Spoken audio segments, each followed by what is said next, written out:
こんにちは、皆さん。今日、私たちは日本語を勉強しています。Hello, everyone. Today we are studying Japanese. If you have any questions, then feel free to interrupt me at any time.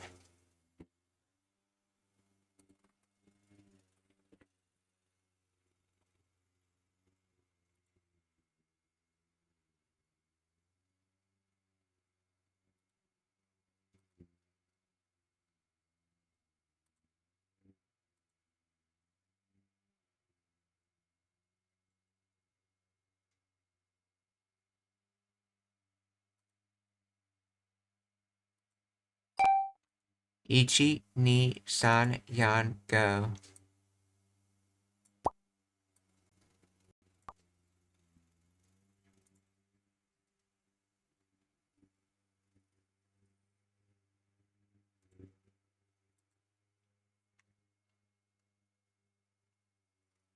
青い車は負けています。青い車は負けています。負けて。青い車は負けています。赤い車は勝っています。赤い車は勝っています。赤い車は勝っています。赤チームは負けています。赤チームは負けています。赤チームは負けています。緑チームは勝っています。緑チームは勝っています。緑チームは勝っています。私たちは勝ちました。私たちは勝ちました。私たちは勝ちました。私たちは勝ちました。私は負けました。私は負けました。私は負けました。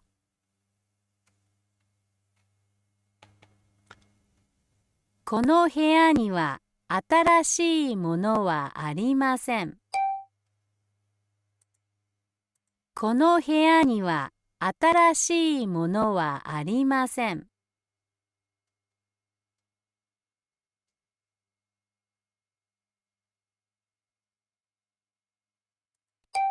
この部屋には新しいものはありません。この部屋には新しいものはありません。この居間にはオレンジのものがあります。この、部屋には is separate particles, okay?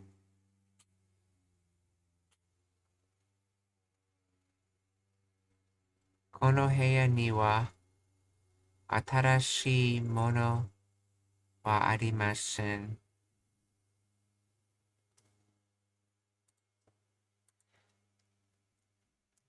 には verse には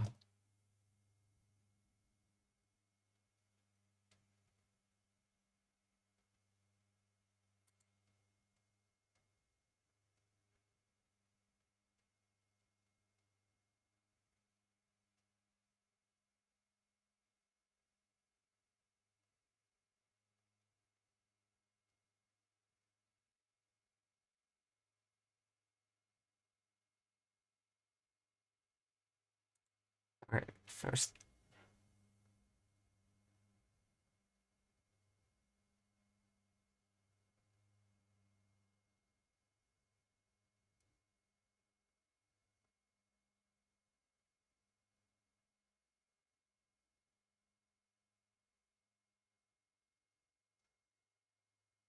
let's see. Each kind of represent a specific thing.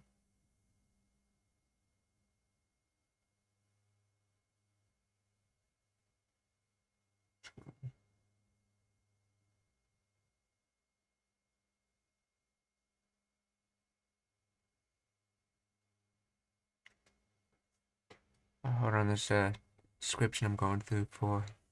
See, kind of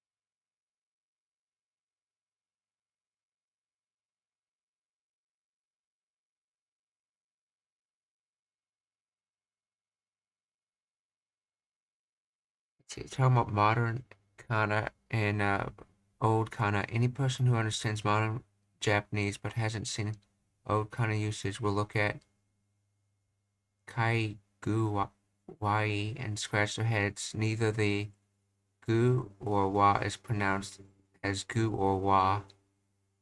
Okay. Instead, the two are combined.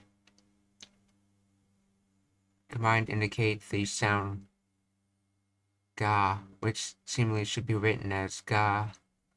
Okay.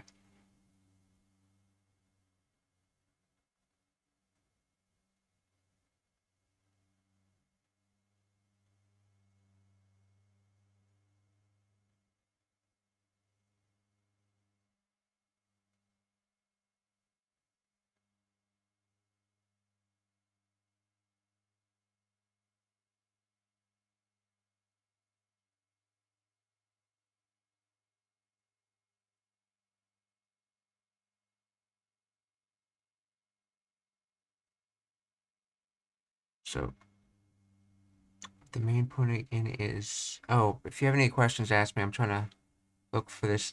This someone wrote a really long-winded and response to the Niwa.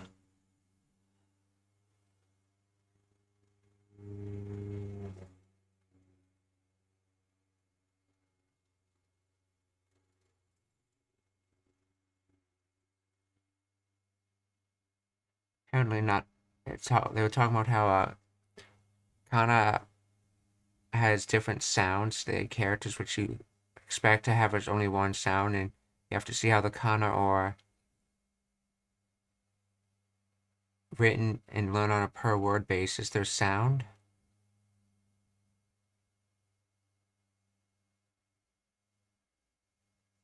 How this has been happening for a long time in the language.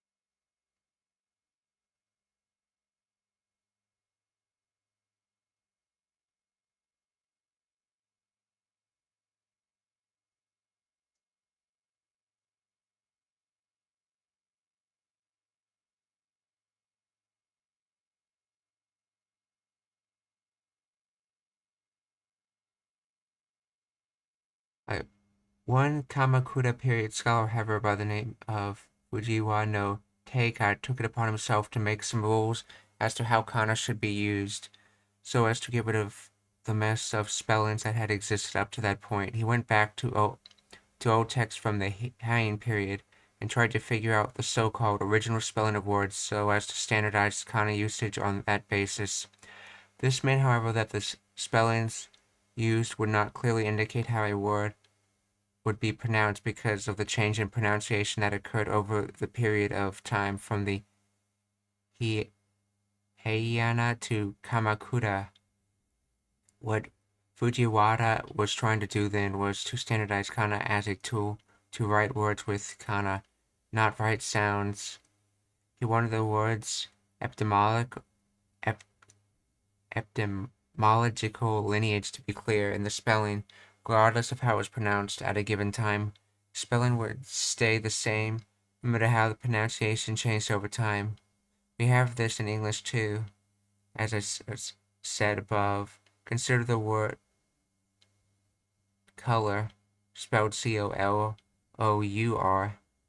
The presence of the U is not to indicate its sound, but instead indicates a piece of the history of the word, namely its origin from French. Fujiwara no Teika's work formed the basis of kana usage up until the post-Second World War reforms. Kana were not a phonetic script. As it happens, though, during the Meiji period, there was a lot of debate on how to write Japanese and how Japanese should be taught in schools. Up to that point, nothing had truly been standardized except for in formal writing, which was done in classical Chinese. One of the movements that took root during a period of cultural upheaval was called Genbun Ichi. The goal of the movement was to change Japanese so that it would be written as one speaks. According to its proponents, written Japanese was too complicated for the modern world. The Japanese should adopt a phonetic writing system, which would be easier for people to learn. In fact, though, it wasn't the case. Much like in China, in Japan, each region had its own dialect and therefore its own pronunciation of a given word, or different words for the same thing. If people wrote how they spoke, it would have been a real Tower of Babel situation. Yeah. In English, there's a word for accent, which generally means how you pronounce the exact same word. But in Japanese, the thing they use meaning accent, it's not just a slightly different pronunciation of words. It could be entirely different words, or pronunciations altogether for different characters, as this article was getting to. So,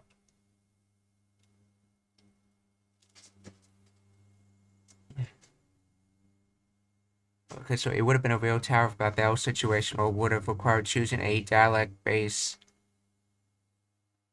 for a standard spoken new language.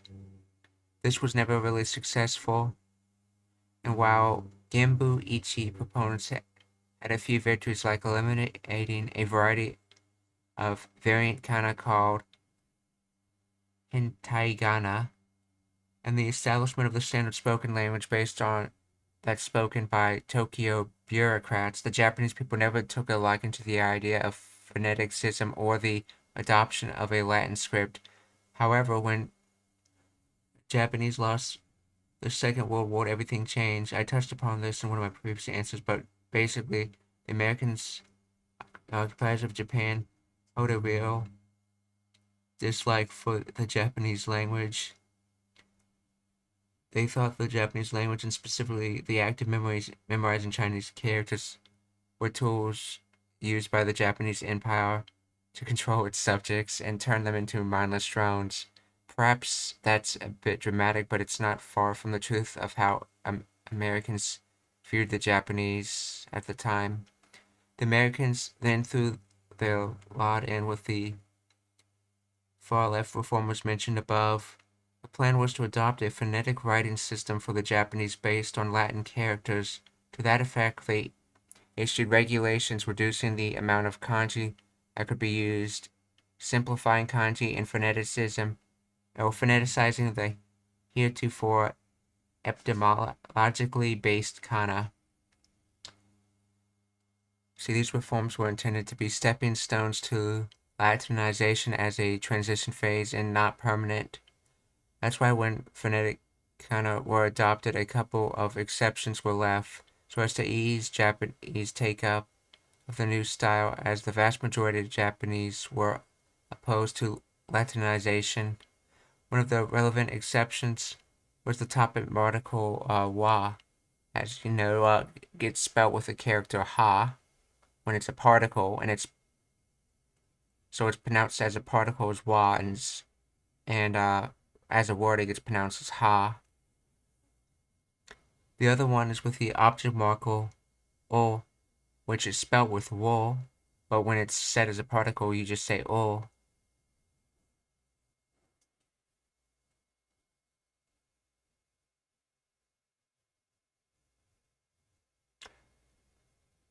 There are a few others involving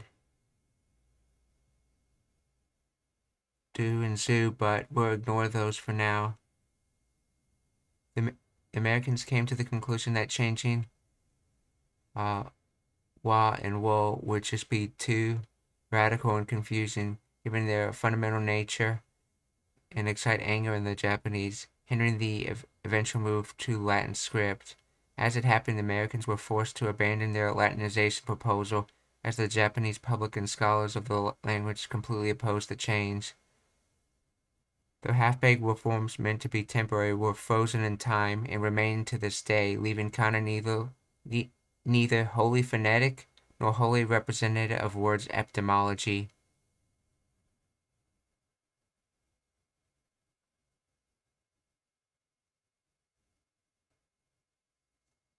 Okay, that's interesting. I did not know that about the language.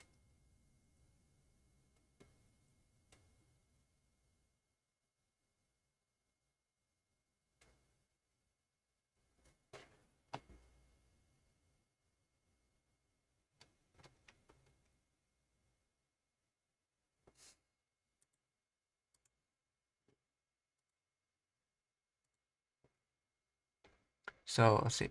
この部屋には新しいものはありません。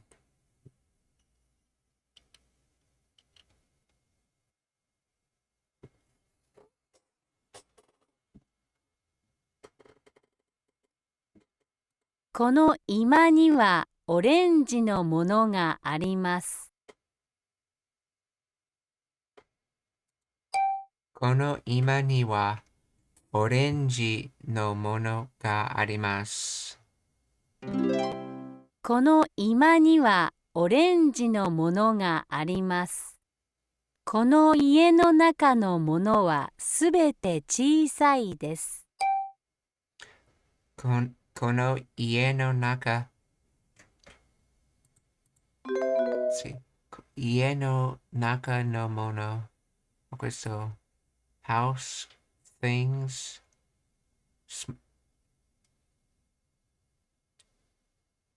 let's see, 家の中, so inside house, no mono things.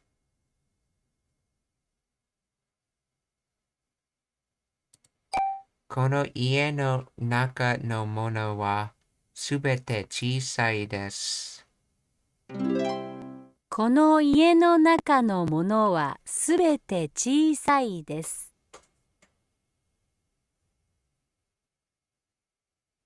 ベッドの下には何もありません。ベッドの下には何もありません。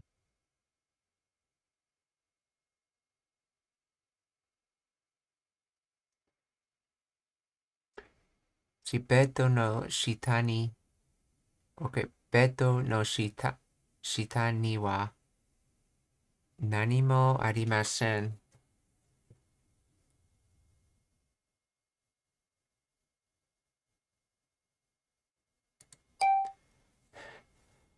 ベッドの下には何もありません。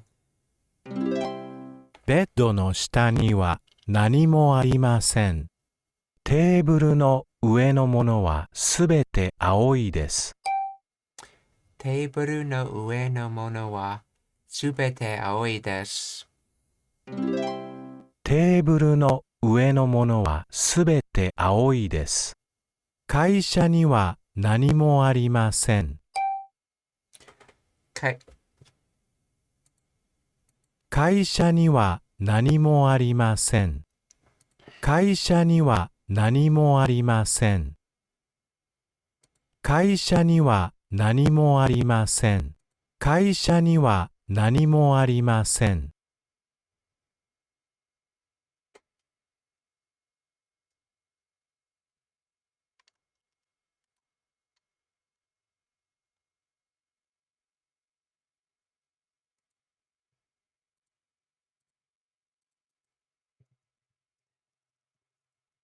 何も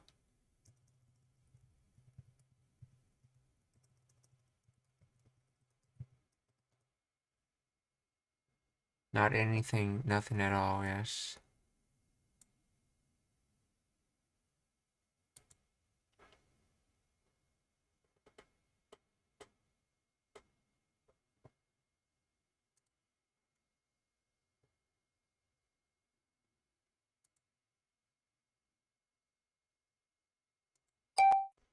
会社には何もありません。会社には何もありません。流しの中のものはすべて汚れています。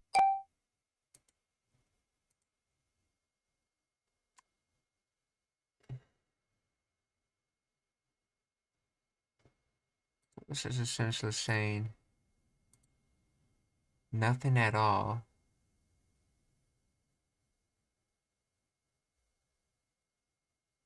Or empty.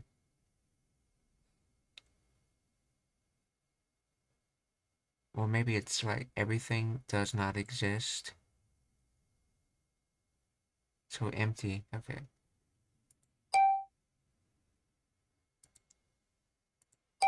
Nakashi no naka no mono wa subete yogorete imasu. 流しの中のものはすべて汚れています。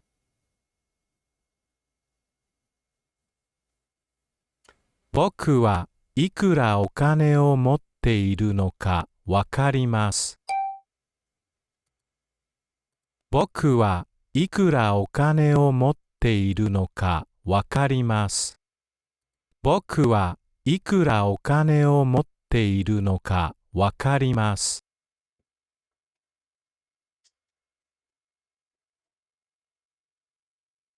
僕はいくらお金を持っているのかわかります。僕はいくらお金 So how much money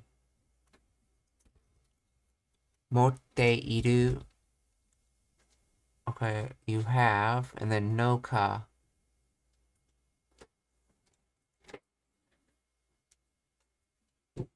Wait, let's go karimasu now. Or karimasu ka.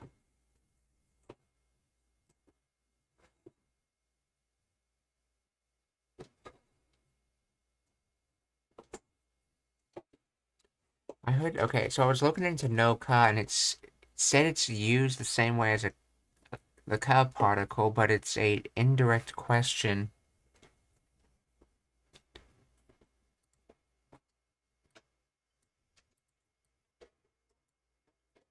So let's see. Boku wa ikura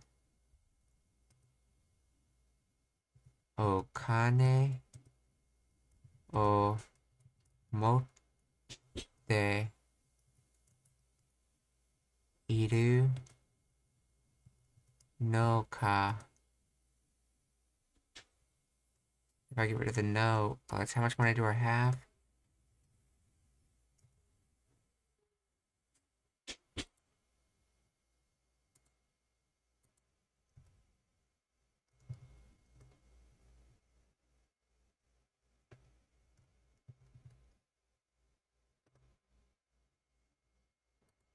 It doesn't seem to change its translation.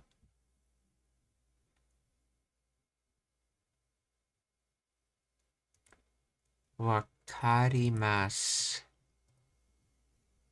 I know how much money I have. Oh, so I guess it's sort of like in English, where you state something like a question, even though it's a statement, like how much money I have. Wait, no, that's not stated as a question.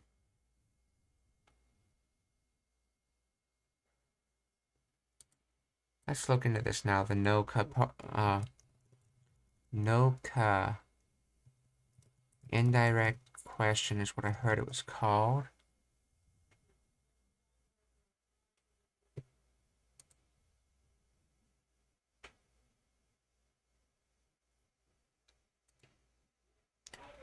Konnichiwa, uasa, uasa.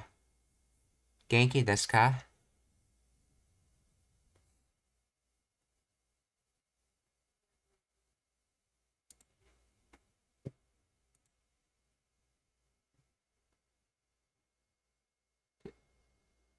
Describe the surprise about something that is different from what you thought.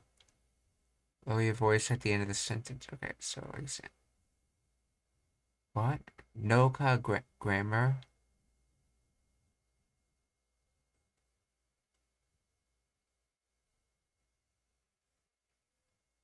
Let's see. Kareshi no kota ga nani mo shiranai no ka? You don't know anything about about your boyfriend, do you? I'm assuming it's meant to be added to the do you part. It's not really a question, it's more of a statement. Kimi ikanai no ka ita to omotta no ni. You haven't gone yet? I thought you have already gone.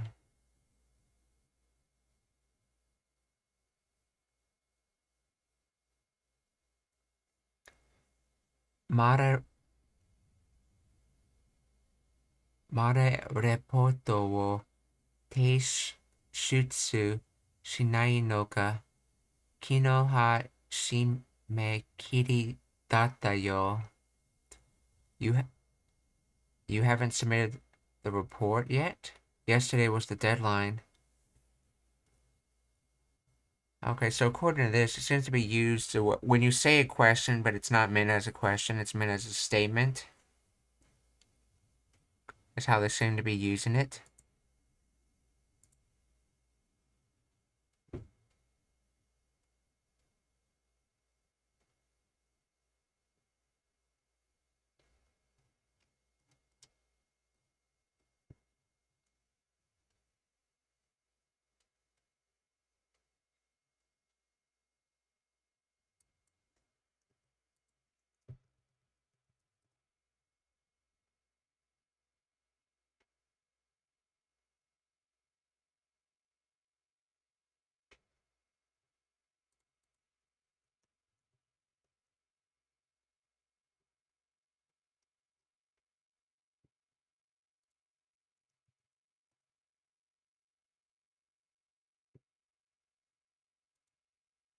Let's see if I can find another source for this.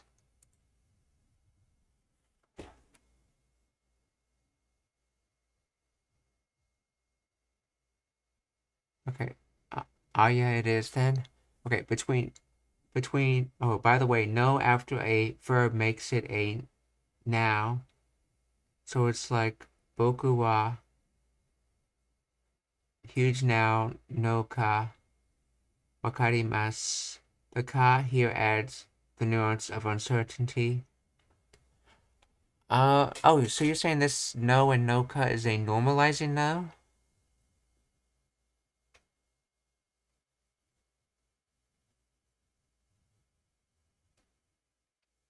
And okay, and when you have a ka after a normalizing no, it's meant to be taken as a question that's more like a statement, or was that just one particular use I saw for it?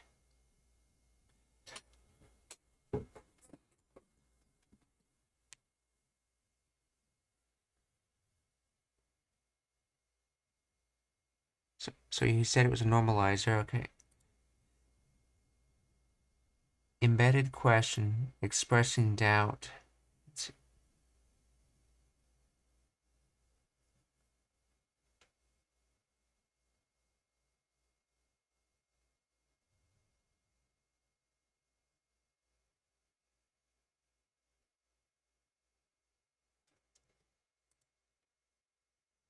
So it's like, I know how much money do I have.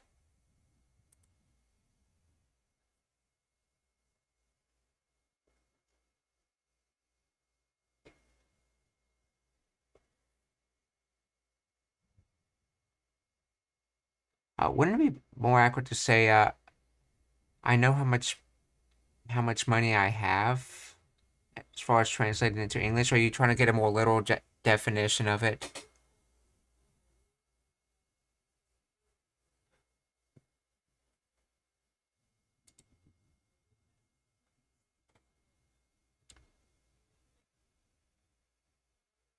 If phrase beats.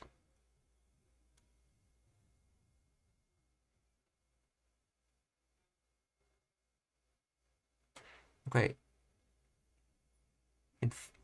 Okay.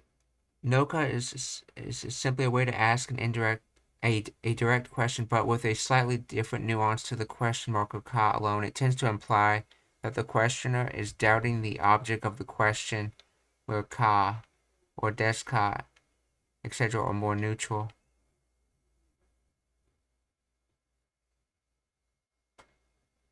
Dare to sodan shite ii no ka wakaranai. I don't know who to consult with.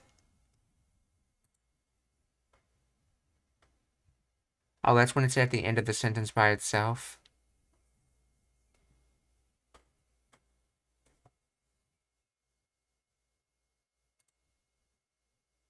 So when it's at the end of the sentence by itself, it's a question, but there's doubt in what you're asking. Okay.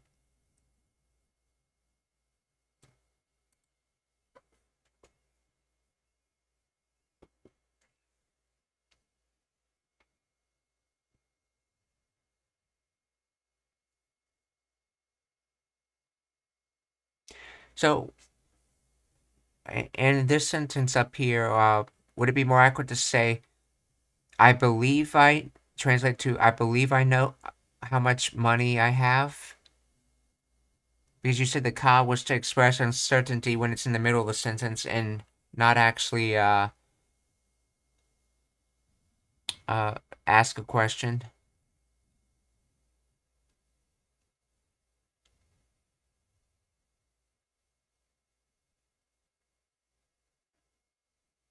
Yeah, the ones are like this question, I know it, I don't. So yeah, that sounds more like a better translation for that would be I believe I know how much money I have.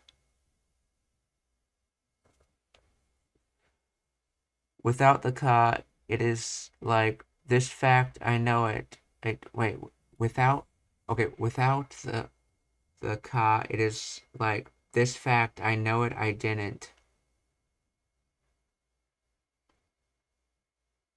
Oh, so without the ka, it would be I now know how much money I have if it didn't have the ka. While with the ka, it's like I believe I know how much money I have. Would you say it's sort of like that?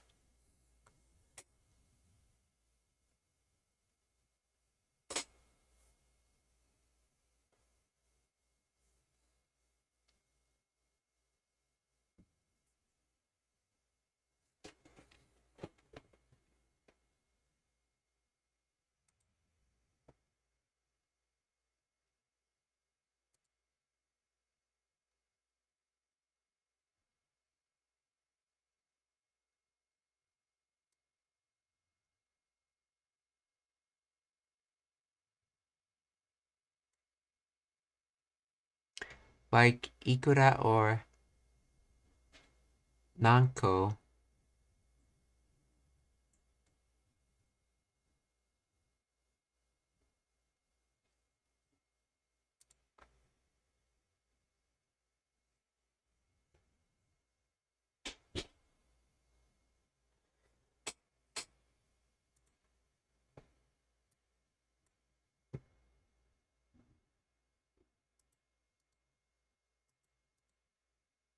Difference between direct and indirect question.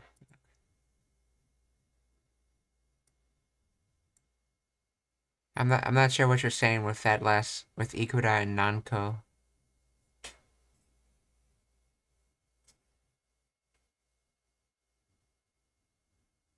How much is the car? Sono kuruma wa ikura desu ka? Indirect question. I would like to know how much the car is. Sono kuruma ga ikura ga watashi wa shirutai desu. That's pronounced right, correct? Shiru.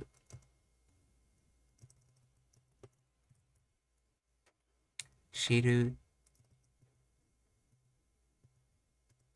Yes, shiru.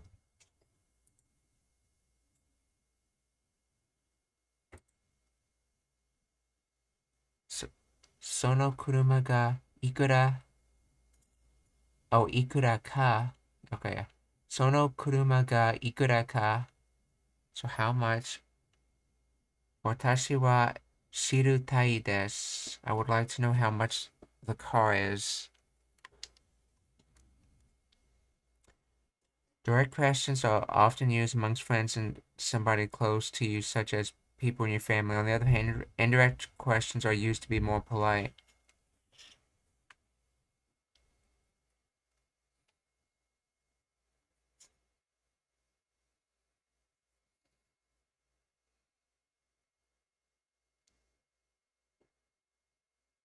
So you do ikura ka just to say instead of how, just to have a how much, I guess, and then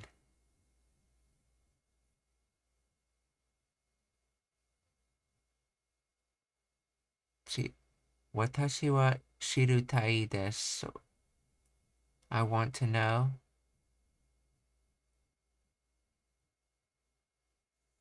Hmm.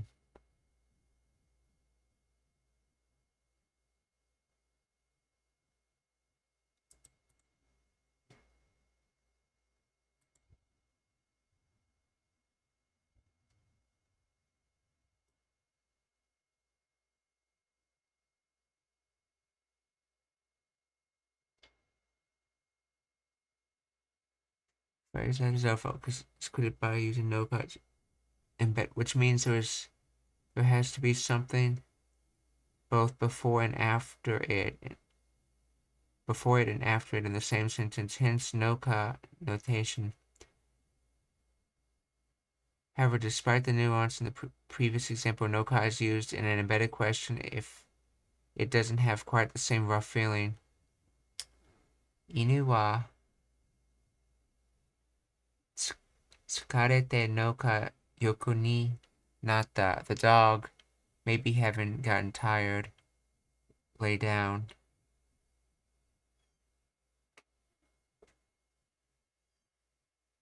Here, the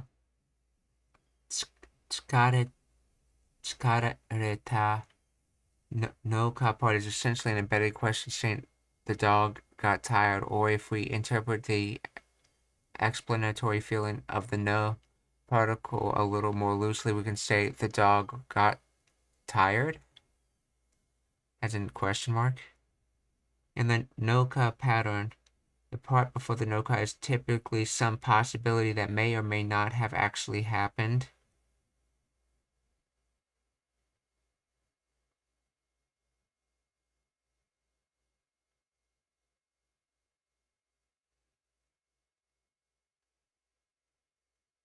Oh, are you talking about the ka and no ka, or that other ka I was mentioning earlier?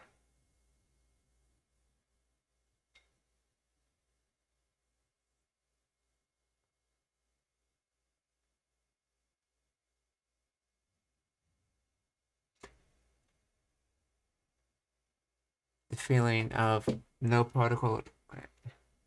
The pattern. Okay. Okay, let's see. So there's ikura ka shiritai. I want to know how much it is. Versus shiri ikura shiritai. How much?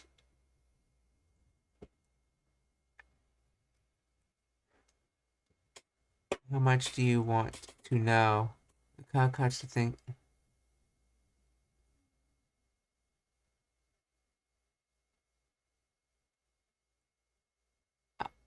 Oh, that's interesting. I didn't know you could use ikura to mean more than how much in something besides cost. How much? Ikura shiritai. How much do you want to know?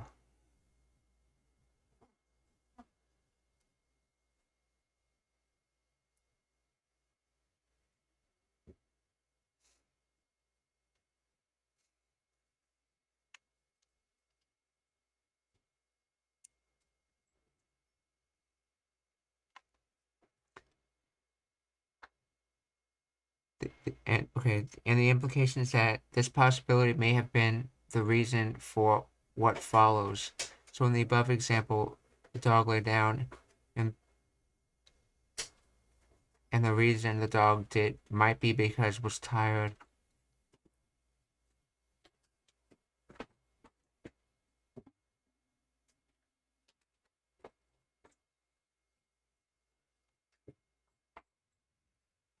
Let's look at a more complex example.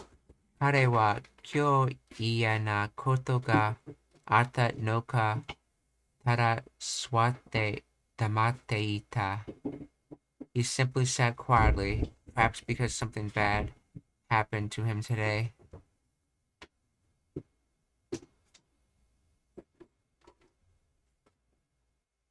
Again, the embedded question of says that something bad might have happened today. The part before the no literally says today there was an unpleasant thing, but in English we often use the verb happen to describe this. Person sat quietly saying nothing, which might have been the cause because something bad happened. A person like this expression because it pauses the flow of the question and questions the reader. Was this why so and so happened?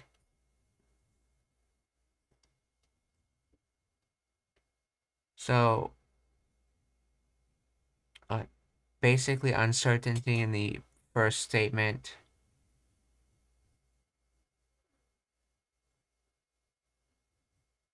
So to my earlier question, in this particular sentence, where we have boku wa ikura okane o motte iru no ka wakarimasu.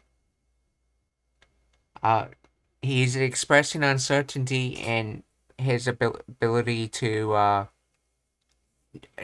know how much money he has, but he's still saying it because he feels somewhat confident that he knows how much money he has. Is that a correct way of interpreting the sentence?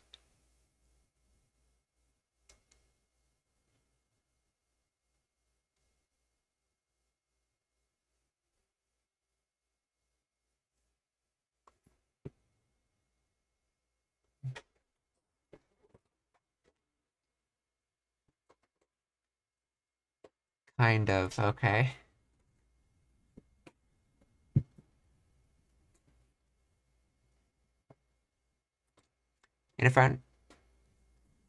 And let's see, you said something about no after verb makes it a now, so.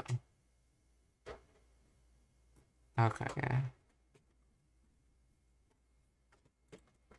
So, boku wa ikura o kane o motte iru no ka wakarimasu. Boku wa ikura o kane o motte iru no ka wakarimasu. 僕はいくらお金を持っているのかわかります。私は何個あるのかわかりません。私は何個あるのかわかりません。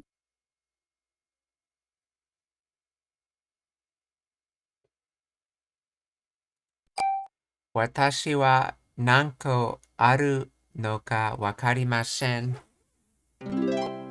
私は何個あるのかわかりません。彼女はそれがいくらなのかわかります。彼女はそれがいくらなのかわかります。彼女はそれがいくらなのかわかります。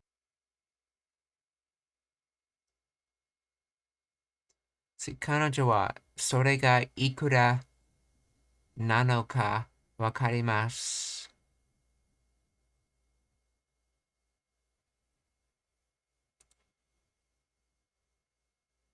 Okay, this example I did not understand. I know nanoka is a set phrase meaning 7 days, but I don't think that's how this is being used here.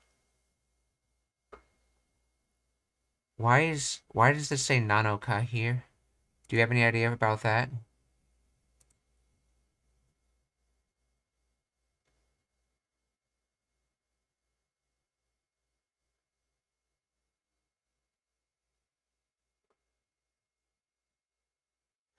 I'm still trying to figure out the proper schedule for that.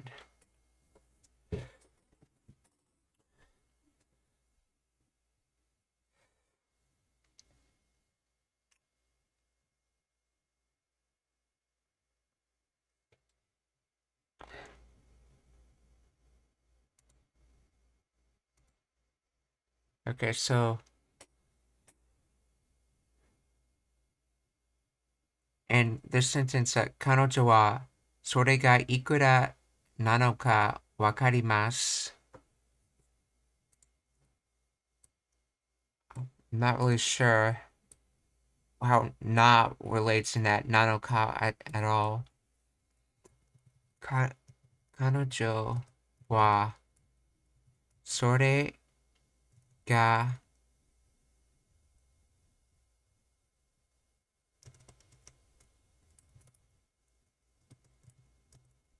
いくらなのかわかります。She can see how much it is. So why is the na there? What if I delete it and see what happens? She can see how much I can see how much. Okay, it doesn't understand it anymore.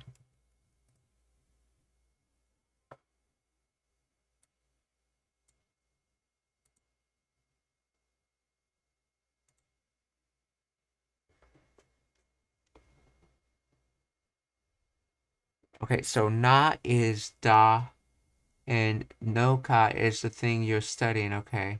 For example, 彼女は綺麗だ。彼女は綺麗なのか?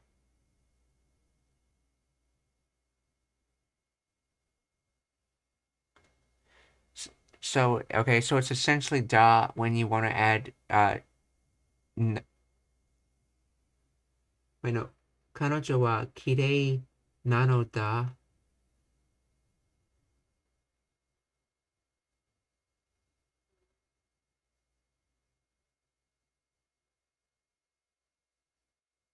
Wait, did you type that right? I see you wrote nano da. Did you mean to write nano ka in the second one?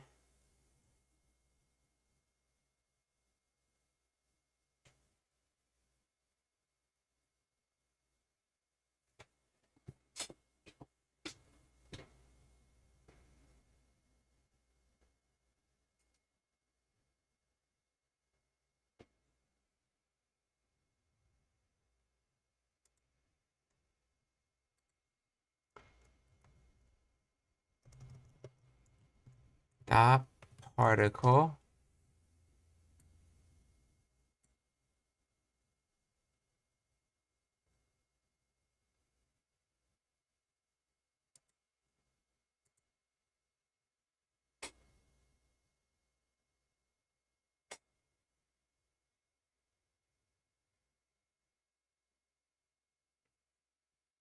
People often drop the last da, so 彼女は綺麗なの.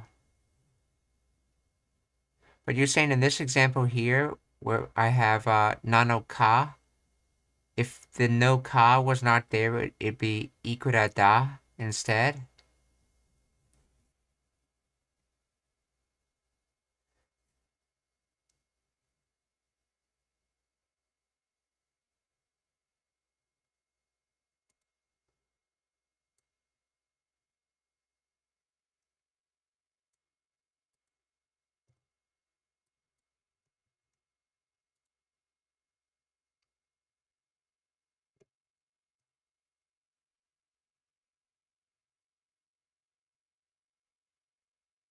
Da,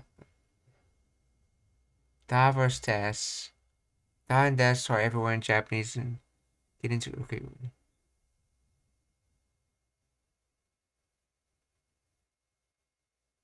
Da and des are two variants of the same word that we choose between them based on whether the person we're talking to has a higher or lower status than us. In other words, des is used when we want to be polite, and da is used to be casual, but Real-life Japanese significantly deviates from this often taught standard. Yes, I heard someone was telling me that da does not mean 100% the same thing as des.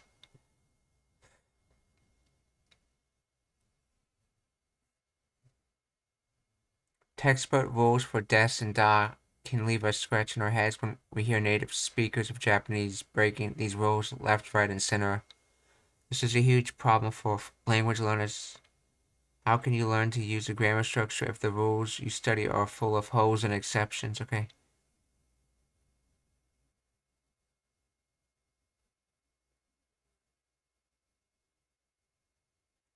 Okay, as it turns out, the conceptual distinction between des and da comes down to the direction of the message. In other words, if the message is self-directed and your main purpose is expressing your thoughts or feelings, then da is your ticket. If your message is directed towards others and you intend to present information in a socially aware manner, then des is probably preferred. Okay, think of this article as okay.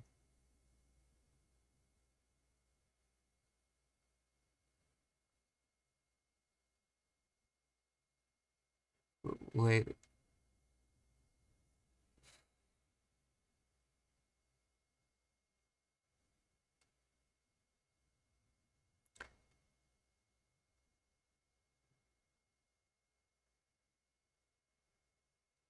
I didn't mean to. Okay.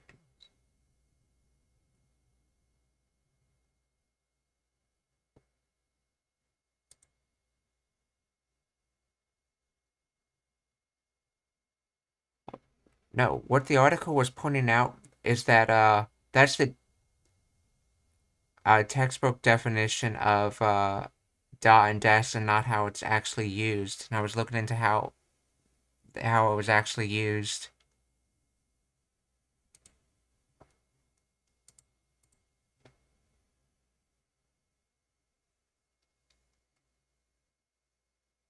To start, take a look at the image of da below. It's basically an arrow coming out of someone's mouth and pointing back at themselves.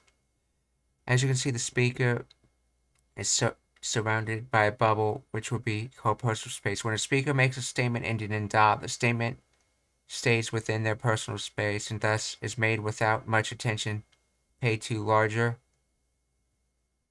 social worlds. In other words, da statements allow a speaker to step outside of social exceptions and focus on self-expression.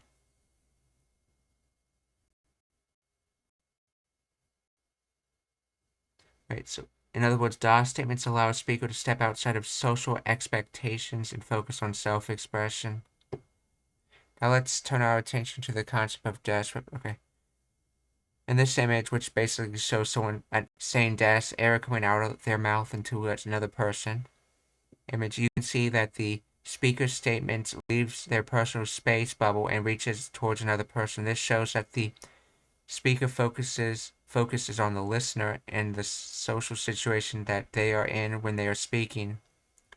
The fact that the statement travels beyond the speaker's personal space emphasizes that the line that separates the speaker and the listener, the distance between them.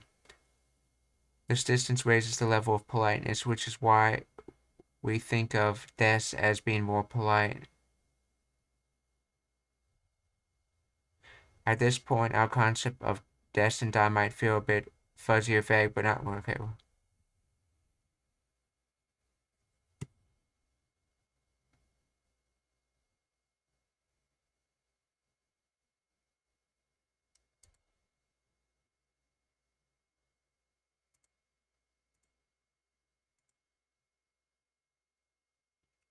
When we make da statements, we are stepping away from the need to perform in a socially calculated way, and instead we emphasize our personal thoughts and feelings. In other words, da statements allow us to avoid considering our relative social status compared to our listeners because the statement is conceptually staying inside our personal space. In the safety of our bubble, da statements do not necessarily require a response. This enables us to devote all of our attention to self-expression. That said, statements made in our own personal space are not heard only by ourselves. There are plenty of reasons why a listener might be considered to be inside your bubble, or people who are outside of your personal space might hear your DA statements. The major takeaway here is that DA statements are made with more attention paid to what we have to say rather than our relationship with the listener.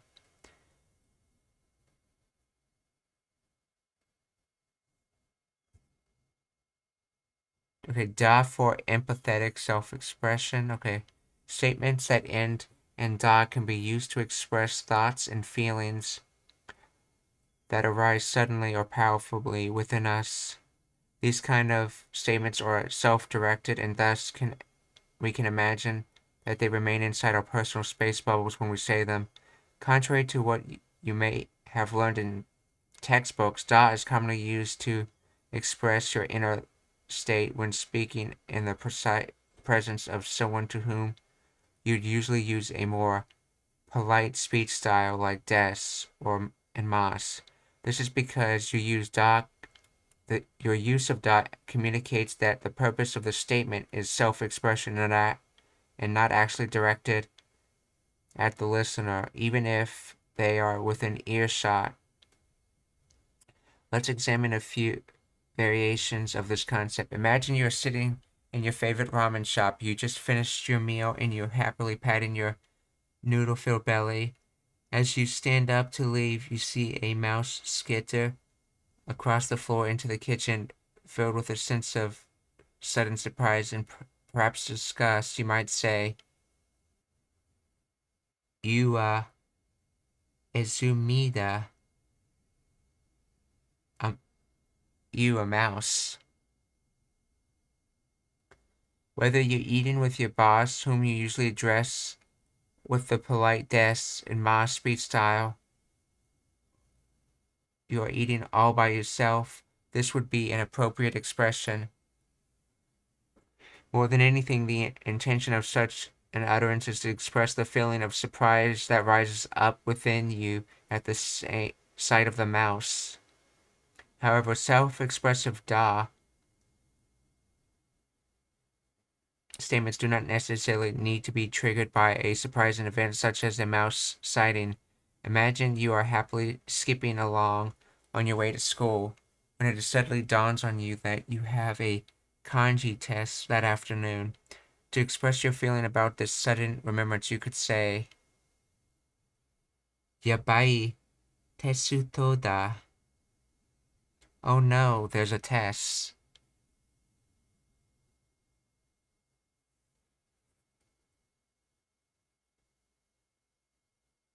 The previous two examples carried a sense of sudden recollection or surprise, but DA statements are used as effectively used to express strong emotional reactions to events or situations, even if they are expected.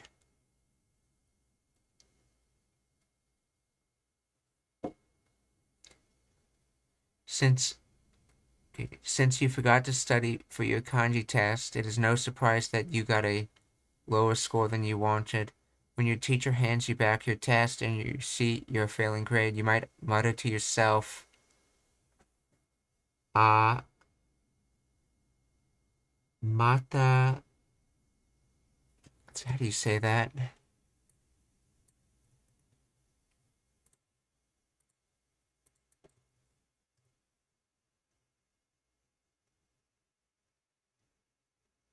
Shipai. Ah, mara shipai shita.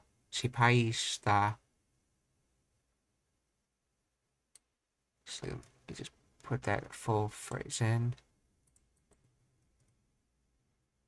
Shipai shita.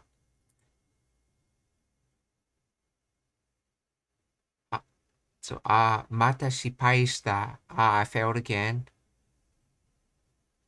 Watashi honto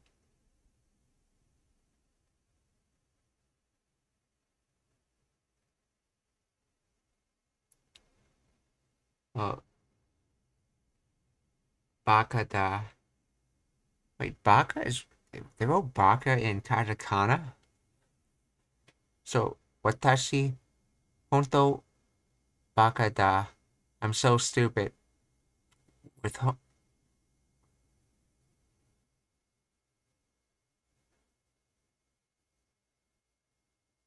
Okay, don't be so hard on yourself. At least you formed an appropriate statement to emphasize your disappointment using da. Next time after studying harder, you might ace your kanji test and express a positive emotion instead. Yatta, watashi... Let's see how to say that kanji.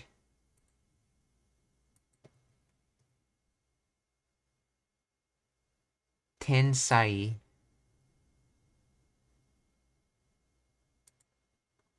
Yatta, watashi tensai da. Yay, I'm a genius. To wrap up this section, take a look at the following example. Can you tell if da emphasizes surprise, sudden remembrance, or strong emotion? Make sure to consider the context and listen to the audio to hear the okay. It's intonation as well. You're on a golf course and you almost have your ball in the hole, but every time you putt, you just nearly miss the hole. Mo murida. Mo murida. I can't do this anymore.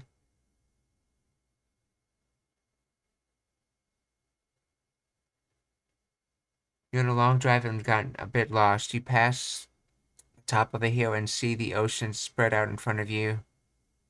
Umida.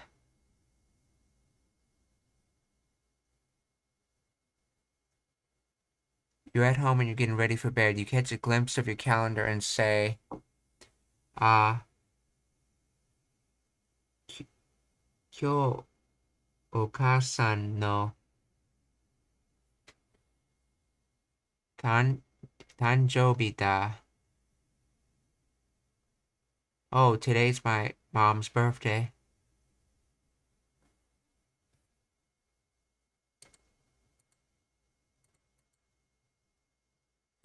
Da for sounding the alarm.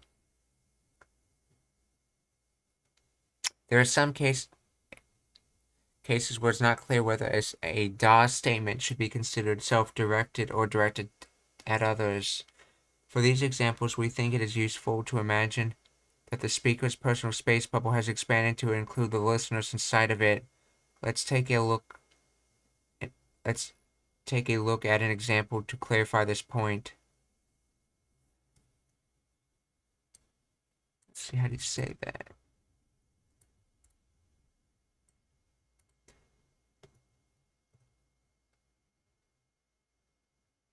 Kaji. So, kajida, fire. In the event of a fire, it is more important to alert people around you of the danger than it is to construct sentences with appropriate politeness levels.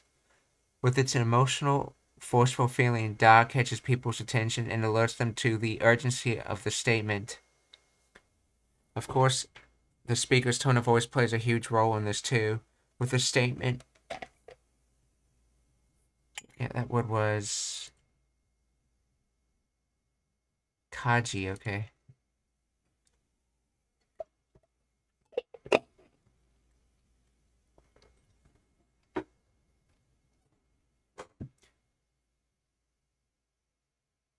While the statement is intended to alert others of danger, it is still not an interactional statement. In other words, the speaker isn't trying to strike up a polite conversation about the fire. They just want everyone to get the heck out of there. At its core, this use of da to warn others is just a variation of the same concept we discussed before. Remember the mouse in the ramen shop? If we imagine the context is very simply in a very slightly different way, it could be considered an example of sounding the alarm as well. Ua, ezumida, you a mouse.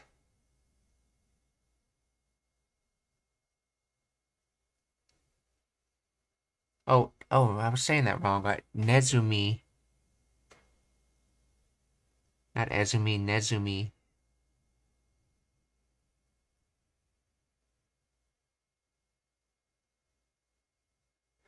If we imagine that you had muttered this statement to yourself when we described it as self-expressive, you could also have shouted it out to alert others of the rodent infestation, or perhaps it is a blend of the two. In a moment of sudden terror, you might have unintentionally shouted the statement, which of course would also alert the other patrons. You can see how context-specific and dynamic languages, yet the basic concept that da is more expressive than interactional remains the same. However, this type of da statement is not necessarily always used for good. It can be used for evil. Imagine you are at the bank, minding your own business, when an armed robber enters the building. Just like the movies, he announces everyone in the bank.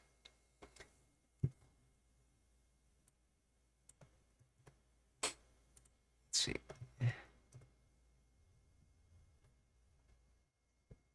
Goto. Goto da. This is a stick up. So in case you're running, it says, let's see, robbery. So yeah, this is a robbery.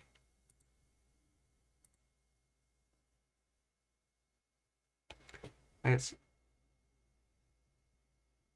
focus in this thing. Okay. Sore ga okay, sore ga ikura. How much is it? And again, the da is omitted.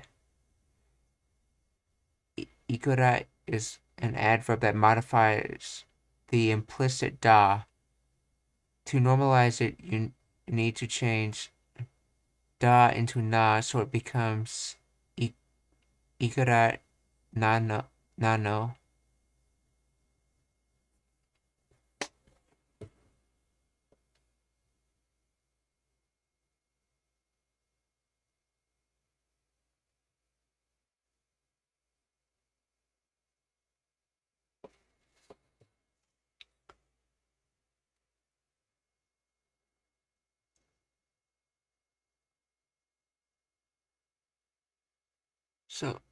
So, kanojo wa sore ga ikura, so it would be kanojo wa sore ga ikura da. But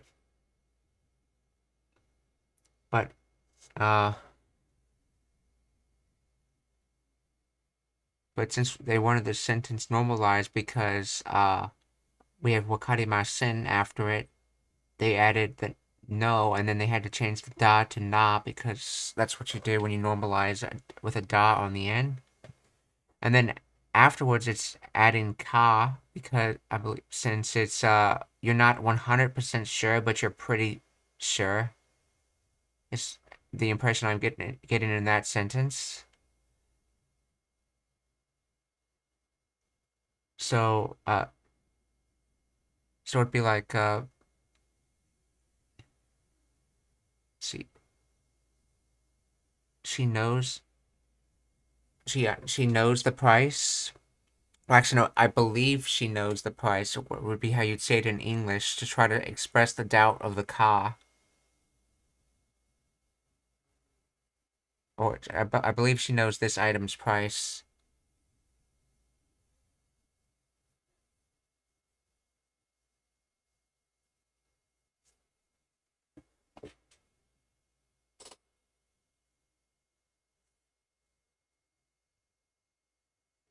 And if I understand it correctly, it's being normalized for the because we're adding wakarimasu at the end of it, and or could it be is it normalized for some other reason? Like, what's the reason it's actually being normalized?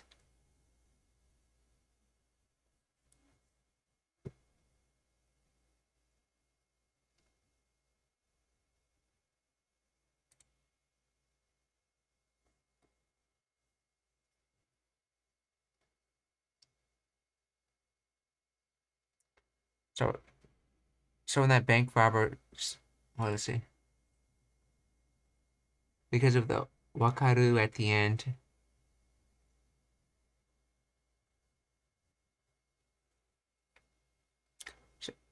So basically, like, wakaru, wakaru, what's understood? What's the whole thing acting like a noun before it? Okay.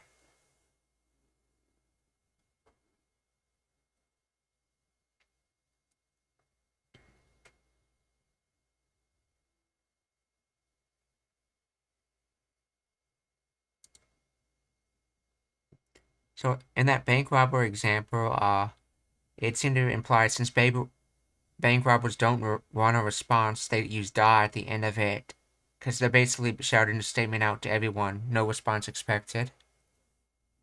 See, in this case, the speaker, i.e. the robber, clearly is not concerned with being socially aware in how he forms his statement. I mean, he's robbing a bank. Just like in the previous example, the speaker is only interested in disseminating information to everyone in the bank, and he couldn't care less what anyone has to say or think about it. In this way, the statement is directed at others, but intended only to meet the speaker's own purposes. In addition to sounding the alarm, so to speak, this statement is also menacing due to the fact that the message implies danger to the listeners. Oh, that's right, because in the fire example, you normally use da when you have to say something urgent, so it has this danger implication. This brings us to our next conceptual meaning of da statement, to indicate an invasive or invasion of personal space. When da when da statement that when da statements that carry a negative emotional message or directed at a specific listener, da adds an aggressive and assertive feeling. In this case, the listener may feel surprised, affronted, or threatened by the statement. For this reason, we refer to the use of da as invasive.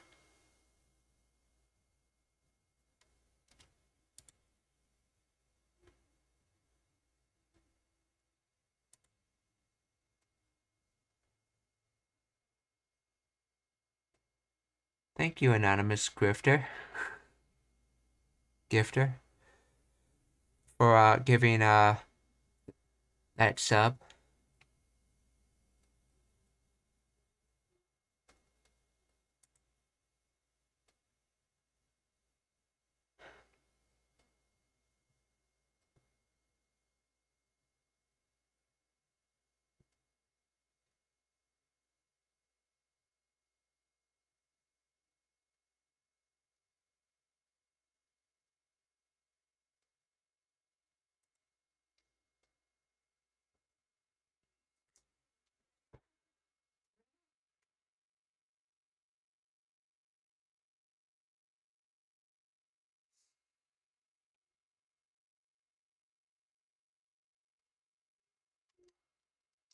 This will probably be much clearer after an example. If someone has told me something that is not true, I might cry out, "Uso da, that's a lie."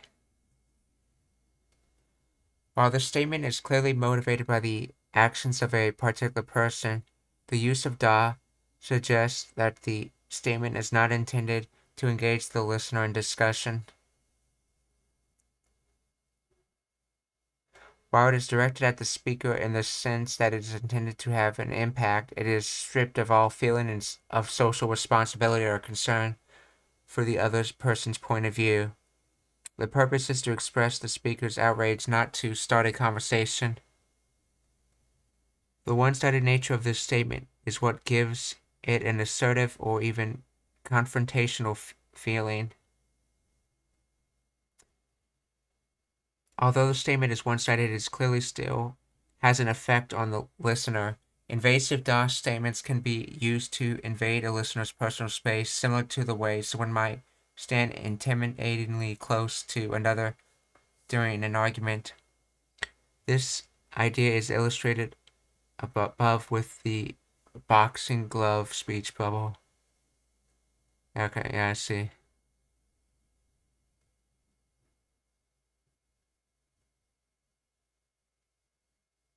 This use of da is quite confrontational, so if you choose to use it, remember that it could create a stir. It is often associated with masculine speech, but is used across the gender spectrum when someone is enraged. Let's examine a few more examples of invasive da. How do I say that? Ore? Ore tachi wa mo oshimaida. We are done, aka our relationship is over.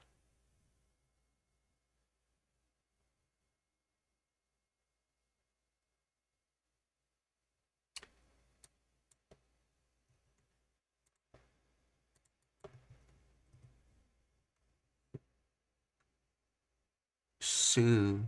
Okay, so, nanda. Oh, wait, wrong word.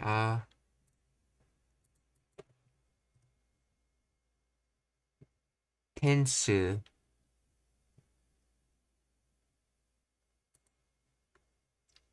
Nanda kono tensu wa yoshi ima kara benkyou da. What the heck is this score? You must study starting right now.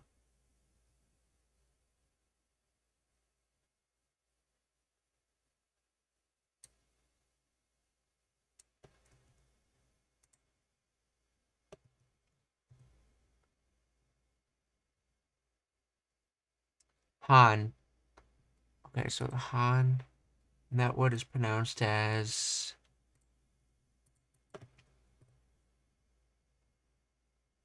Oh, it's dare. Han hito. Oh, wait, no, that's the wrong word.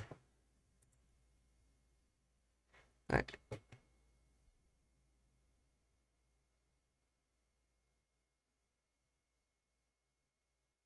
haha, I always replied something after I hear usoda, okay? The summary of this whole thing is that da is informal version of des, and since da is dropped 90% of the time, oh, this is aya, by the way. 99% of the time, casual speech, when you use it, it adds emphasis or emotion or context depending on feeling. Yeah.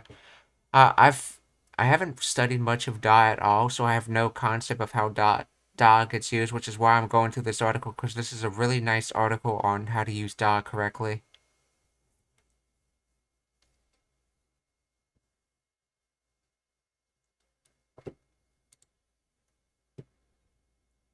Actually, I should probably link the.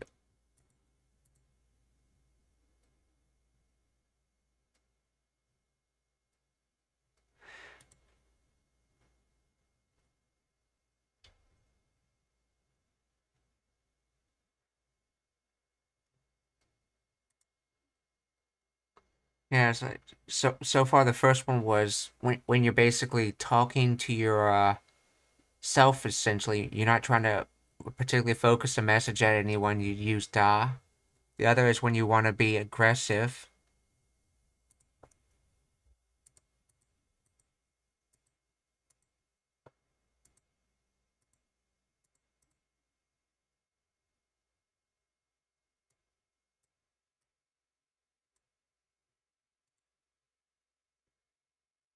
Okay, in casual conversations, while the uses of da we've discussed thus far seem to be directed at the speaker themselves, there are also cases where we use da statements that are clearly directed at others. In these cases, da is used because the listener is considered close enough to the speaker that their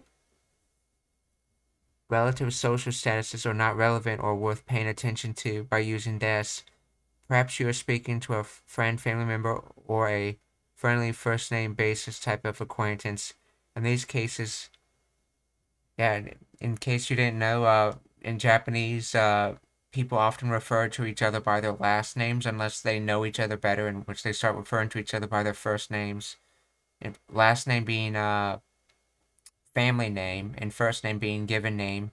Though in Japanese, that actually usually said reverse when you say someone's full name. You do family name, given name, where in English you do given name, family name.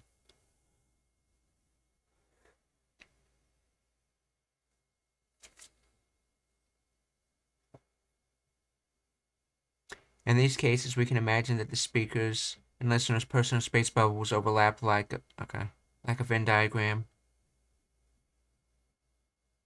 And the entire conversation takes place in a shared personal space. When da is used in casual conversation, it is frequently paired with conversational particles like yo and ne.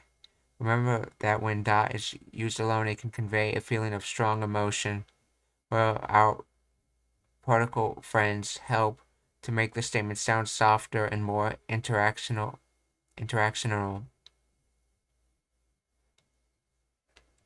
Let's hope at one real-life situation where these particles are used in conversations. Imagine situations where your friend is reading a comic book after school in your classroom, and you kindly inform him that there will be an exam tomorrow. Ashita testo da yo. Hey, we have an exam tomorrow. Eh? What? Kyo wa. Let's try to say that. Hold on.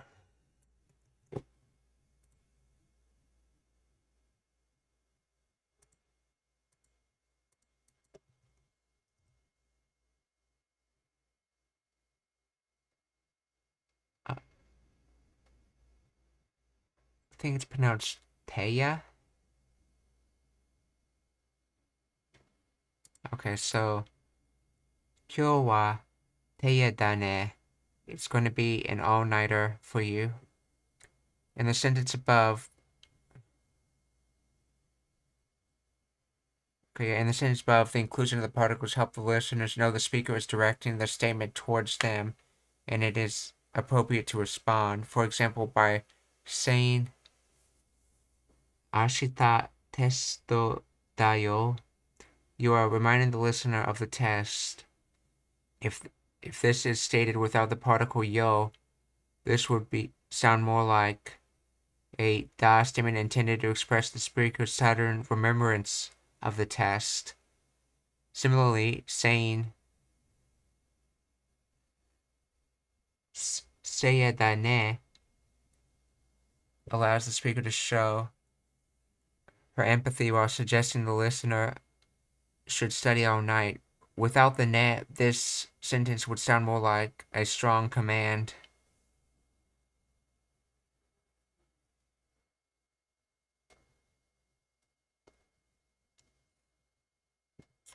Oh, so interesting. So because of the bluntness inherent in da, you have to generally use yo and ne when speaking very casual, is what it seems to be saying.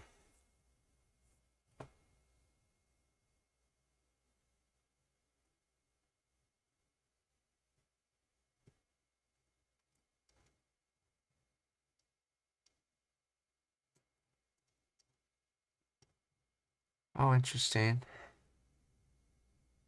Great. Nuances of death in spoken Japanese.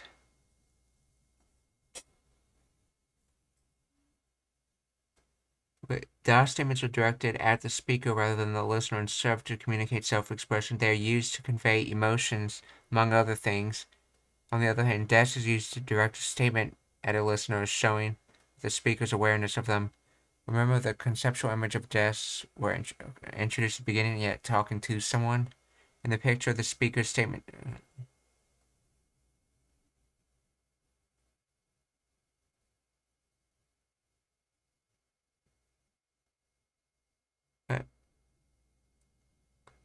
and the fact that the line reaches out of the speaker's personal space bubble and towards the listener emphasizes the line that separates the speaker and the listener, which conceptually raises the feeling of politeness.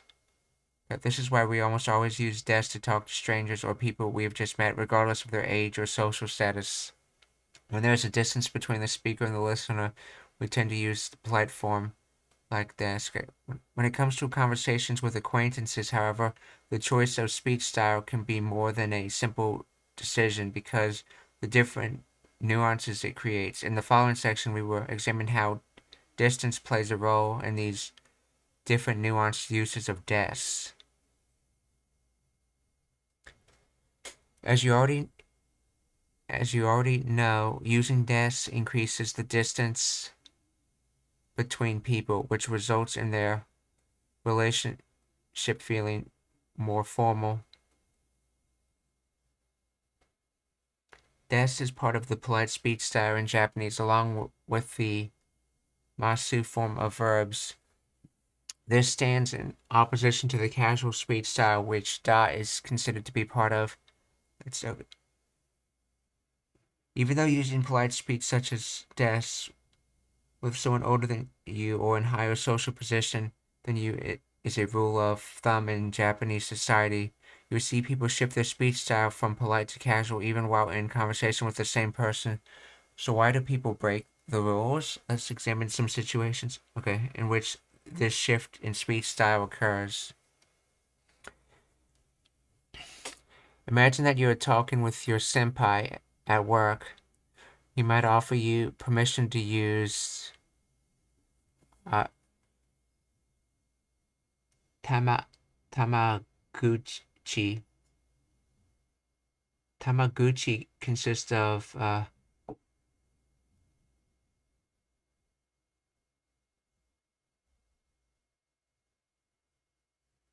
the word tamaguchi consists of tame, equal, and kuchi, mouth, and it's pronounced as tamaguchi. As the word suggests, using that's an example of what we were talking about earlier, where the way you write and pronounce things. Well, actually, no, I think it's just a transition. It probably in its lineage it was spelled differently, but I think it's spelled gu now, even though it comes from the word kuchi, which is mouth. As the word suggests, using it indicates that the speaker and listener have equal status. We wanted to know how common this kind of invitation to use tamaguchi really is, so we asked around to find out. More than 2/3 of the people we talked to say they have been asked to use casual speech by their senpai at school or in the workplace. Many of them also said they have gradually shifted from polite speech to casual speech rather than changing their speech style right away. If someone you know suggests you use casual speech, you might want to respond by saying something polite, such as, "So desu ka?" or "In desu ka?" before you start using tamaguchi. This will make you sound humble and probably endear you to the other person. Here, in this example, when it said "So desu ka?", I think this is not actually asking a question, but is like using a question as a statement, like, "Is that so?"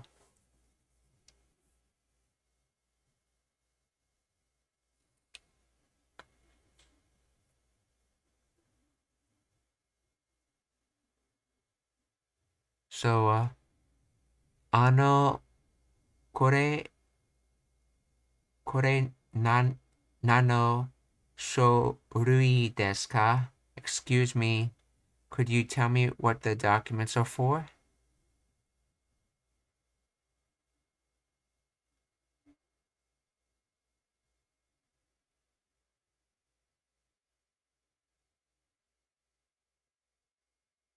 Right, so what's this example supposed to show? これ、何の書類ですか?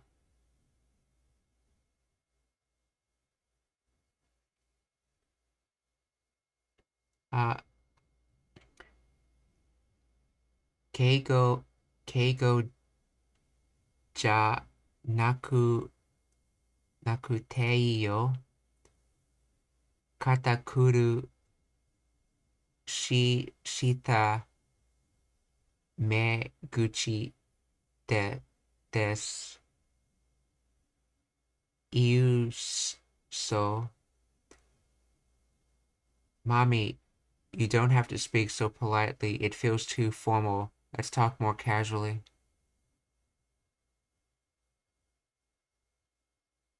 Or, そうですか。わかりました。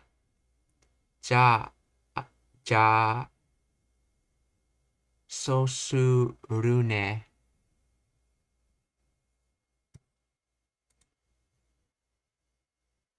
Okay, yes, so desu ka is really common. Okay.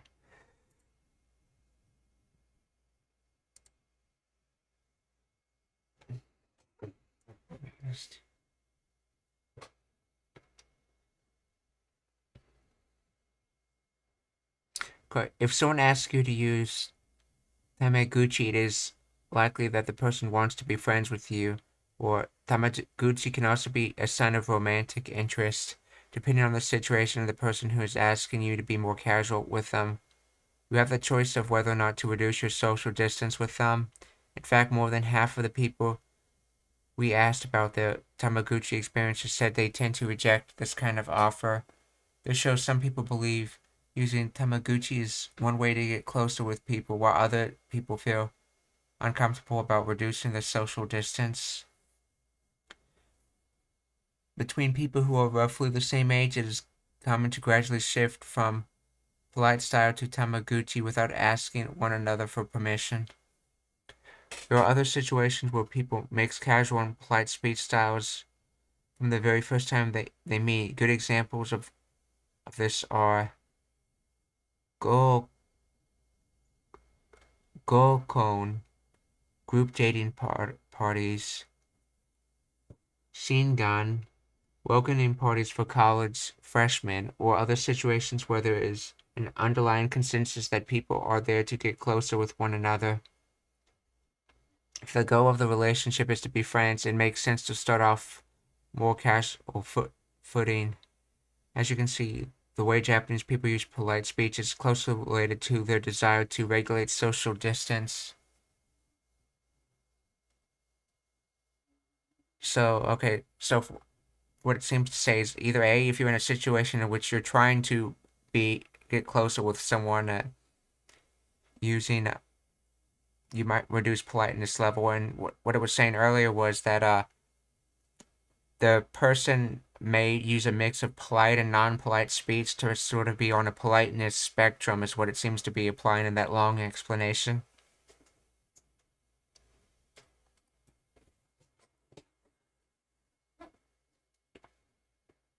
Des for emphasizing sarcasm. So far, we have talked about situations where you use casual speech styles with someone who is older than you, or in higher social position than you. When you use polite speech styles with your close friends or family members, what impact do you think this has on your communication with them? Remember that using des creates distance between the speaker and the listener. When doing this with someone who is usually in your personal space bubble, the listener will feel ejected from the bubble, which can have a comedic, sarcastic effect, but it can also be perceived as rude or hurtful. Let's explore how this works in real life situations. Imagine a situation where you have a boyfriend who is bragging about getting a whole lot of chocolates from his colleagues on Valentine's Day. Instead of using your energy to complain about his lack of sensitivity, you could say the following sentence, keeping the tone of your voice low for effect. Eh? Let's see how you say that. That's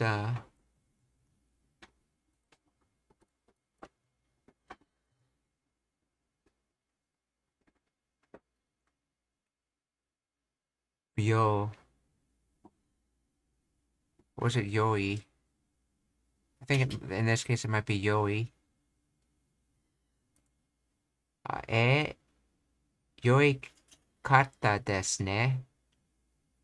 Oh, good for you. Saying this in a casual form would still communicate your true thoughts, which is that you're not happy what he told you. if you manipulate the tone of your voice and facial expression to show sarcasm, but the addition of des makes your boyfriend feel you are creating distance between the two of you, and this makes your statement sound even colder. Remember, des emphasizes distance and creates certain nuances only when you use it with someone who you normally talk to in casual speech style. Let's look at an example. Say your friend tapped you on the shoulder to show you a tall tower of Cheerios that they just made. They want you to share in their glory, but you are underwhelmed. Mite dekita Cheerio tower. Look, I built a Cheerio tower. Hai, sugoi desu ne. Okay, that's great. Or in other words, in English, you'd say, okay, that's great.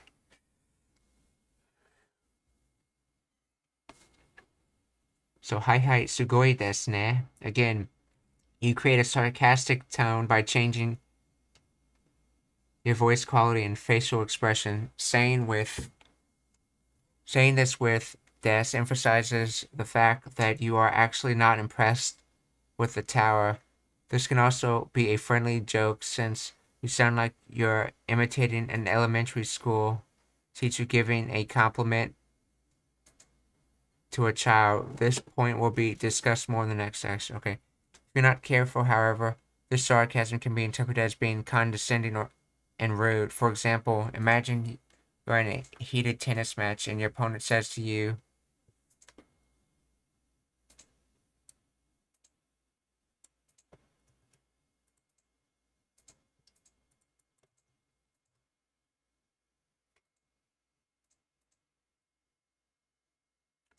Sukare. Okay, so are sukareta. Are sukareta. Saki mare no genki wa doko desu ka? Ah, tired? What happened to all that energy you just had? Saying this without desu ka is still mean, but including desu ka emphasizes the fact that there is sudden distance between you and your opponent. This distance makes the listener feel they are looked down upon. This kind of statement might remind you of anime characters that use polite speech during a battle or sports match. For example, Frieza from Dragon Ball uses polite speech on a regular basis, even though during battles, so as to present himself as superior to his opponent. He changes his speech style to plain form, however, when he gets into trouble or loses a battle.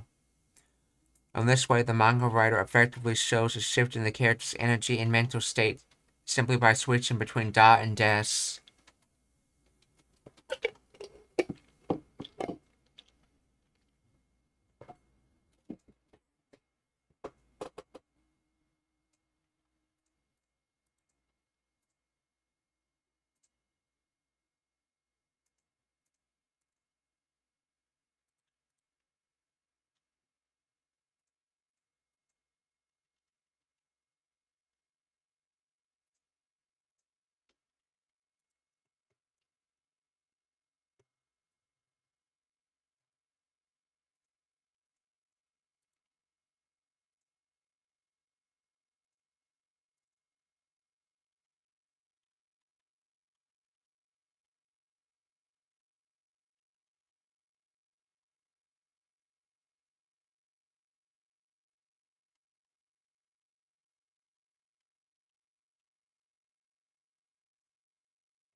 He, uh,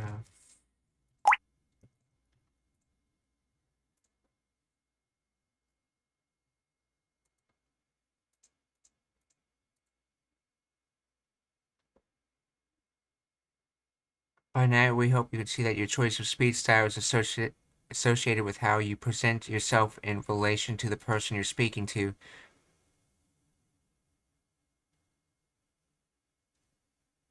In the following session, we would take this even further by showing how you can present different versions of yourself by switching speech styles.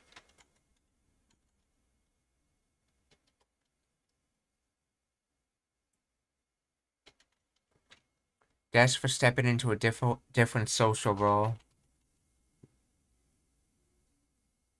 Okay, yes. So that previous paragraphs was about using politeness to sound more distant or superior. Like when you're upset at someone to sound more distant or colder or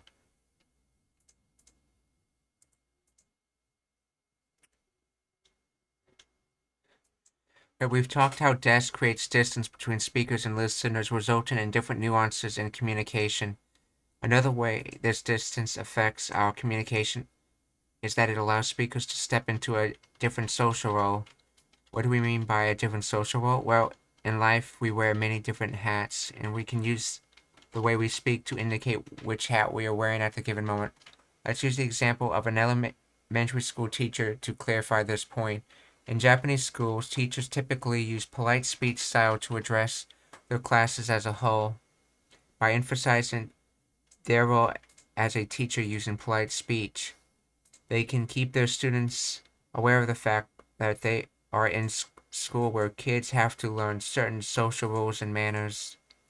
There are conditions, however, where the teacher changes the speech style in the middle of what they're saying. What motivates their choice on one speech style over the other is how they want to present themselves within the narrative of a given moment. Let's examine an example of conversation between teacher and student.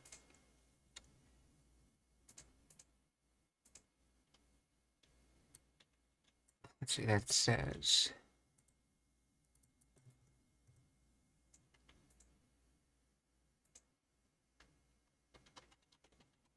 Nichoku Dare. Okay. Nichoku. Okay. Kyo no Nichoku Dare ka? Who's on duty today?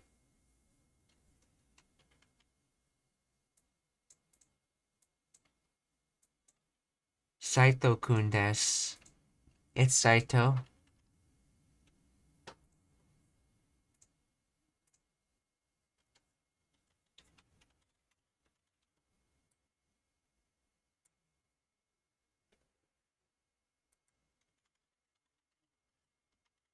Okay, so you didn't write your name down on the blackboard, Saito. Do it later, and in there they use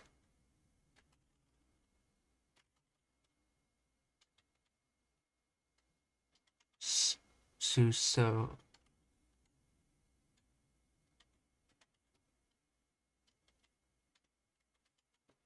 Hi.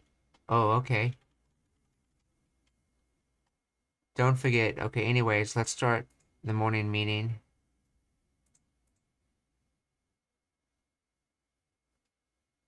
Nayo. Okay, hi. Okay. Ja. As you see, the teacher uses polite speech style to address the whole class when talking about something that is relevant to everyone. When they talk to a specific student about something that is relevant only to that student, they are more likely to use casual speech. This is because what they say is more or less personal when they address particular students. When they address the whole class, however, teachers tend to use desks to show that they are engaged in a social activity they are responsible for. In other words, teachers use desks to signal that their focus is on the class and they are well aware of their role as a teacher. See,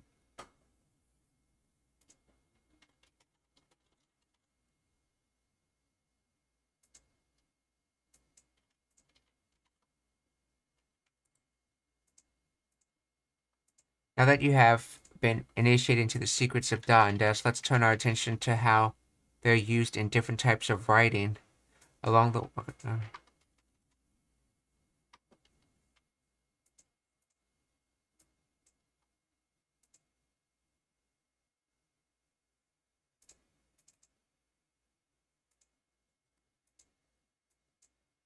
Remember how des is used in speech for communication that is consciously directed towards other people? The same idea applies to written Japanese. In the image, the writer is directly addressing the readers, just like spoken des. The writer focuses on the audience.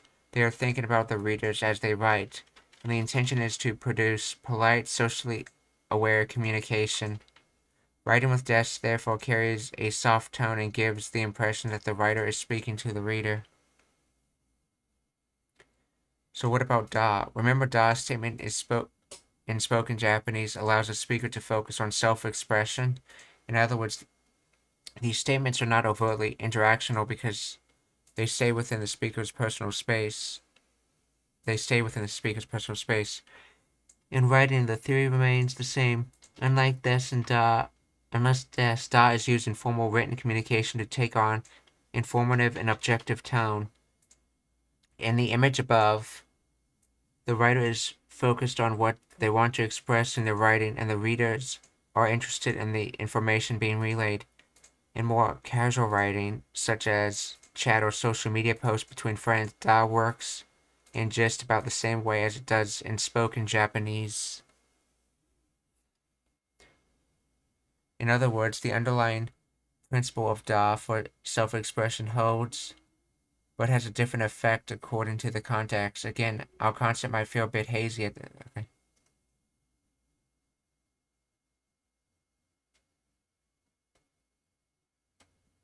Traditional writing styles and rules.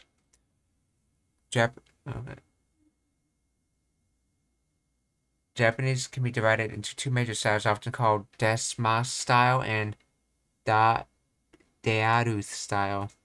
The term desmas style is simply another way to refer to the polite style with des that we have already looked at in the speaking section. This style follows the same broad concept that des represents in speaking.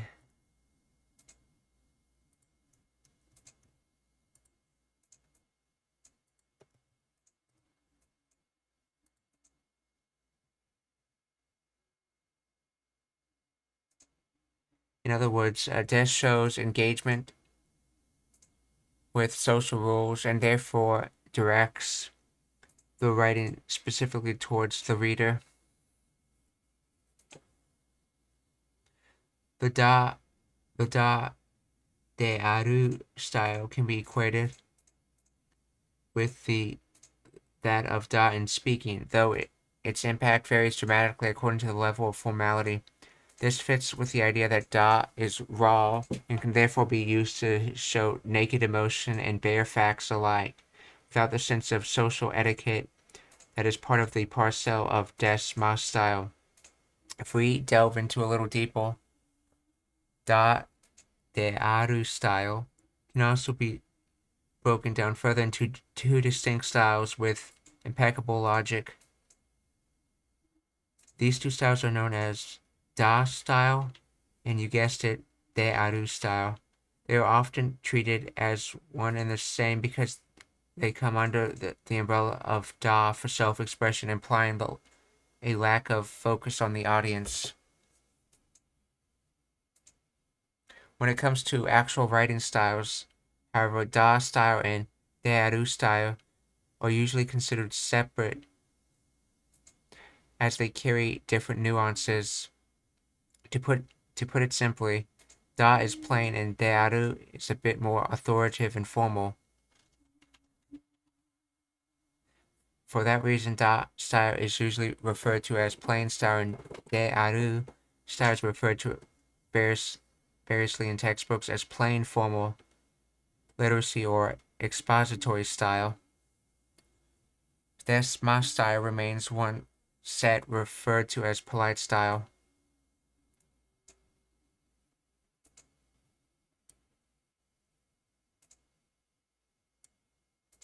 The rules of consistency. With all these, okay.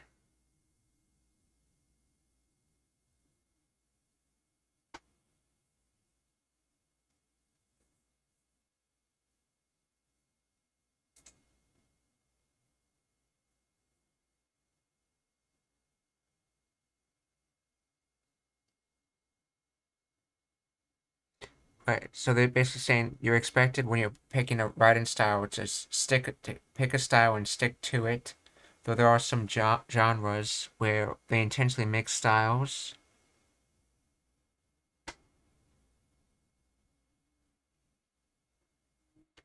The rules tend to be bent or outright broken when it comes to blogs, novels, or any other more expressive form of writing. In such writing, this mixing is used as a clever device to convey complex nuances.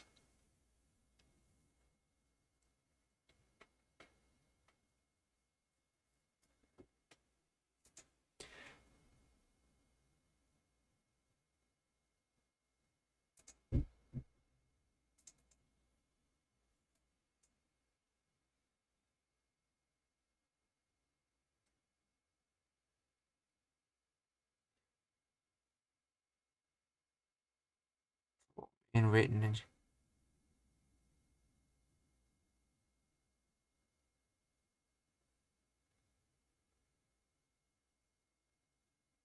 academic writing, okay.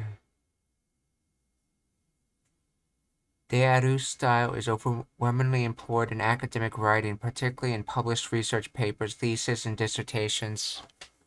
This is because the information under discussion is objective, rigorous, and intended to be persuasive, making the authoritative and formal tone dearu fitting in this kind of writing. They described it earlier as the middle politeness style. Okay. Lighter academic writing exercises such as high school essays, on the other hand, tend to use Da style instead. This is because Dearu style is a bit too assertive and authoritative, and generally feels inappropriate for not so authoritative writing. In fact, one of our writers, Mami, was laughed at by her literature teacher back in high school for writing an essay in Dearu style. The Dearu style can have a high and mighty connotation, so its use as base form is generally limited.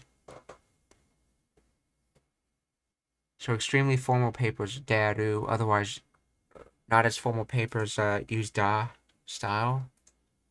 The choice between writing style is more about the text content intended audience. Dearu style is often used when text is issued by some sort of authority, whereas plain old Da style is for more neutral or light texts.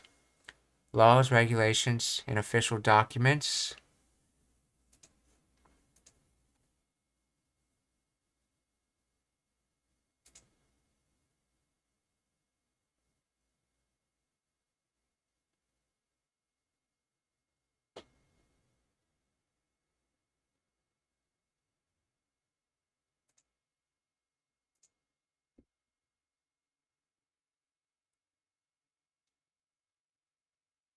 Official documents such as government reports and policy documents are also primarily written in Dearu style, like this style. Okay. However, to make these kinds of documents more user-friendly and easier to read, they sometimes make use of other writing styles.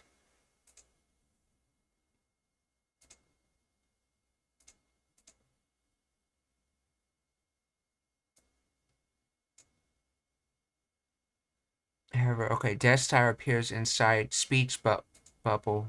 Okay, just like an actual speech, Des Masu style shows that the writer is trying to make their message more accessible to the readers by creating the feeling that they're talking to their audience.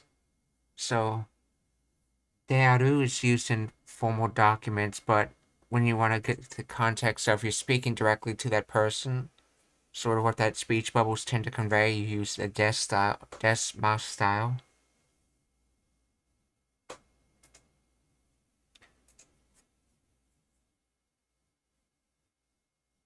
Finally, you notice, okay.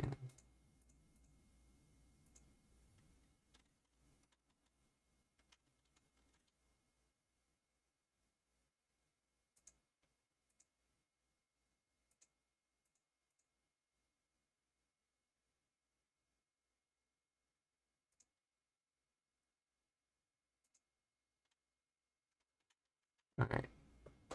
sometimes na is used at the end of things, and its main purpose is used for its the clever use of space, or to not make the what's being written seem so monotonous.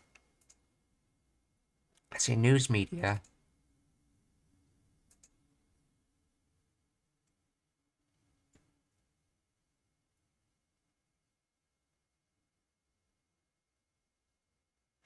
The purpose of the news media is to convey information in a purely objective manner without the sense that this information carries authority.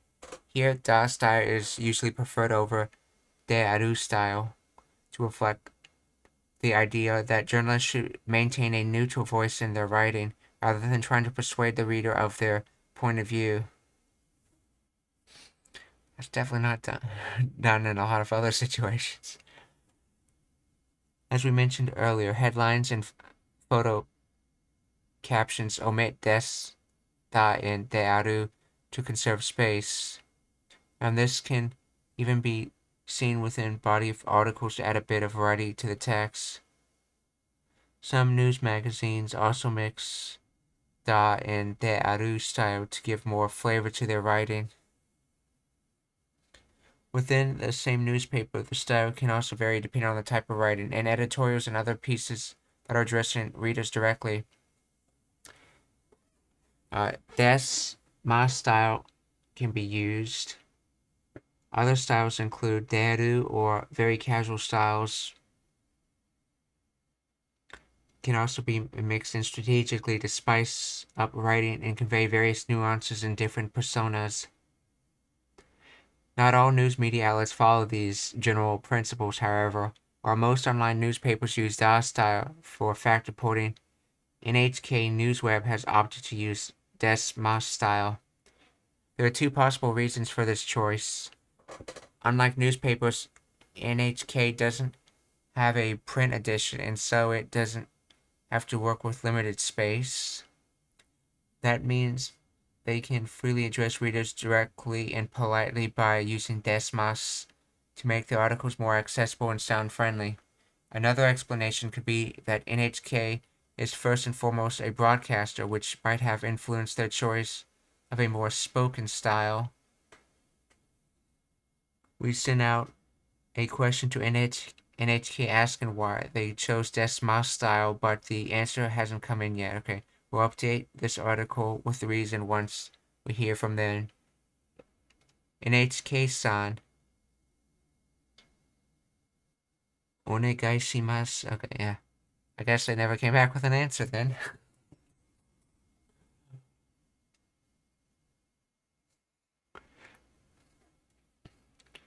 Genres with mixed writing styles.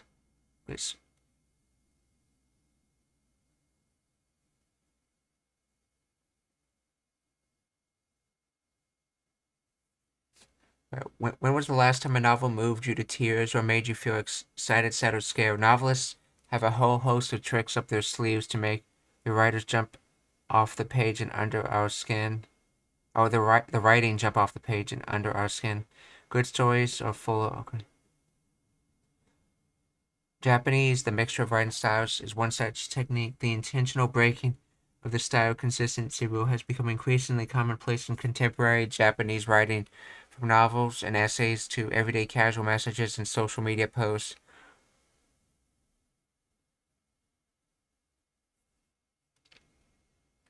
See, creative writing. Creative writers tend to select one style as the prominent voice in their writing. However, they can intentionally mix in other styles to add different effects. Let's look at two ways in which these... Okay.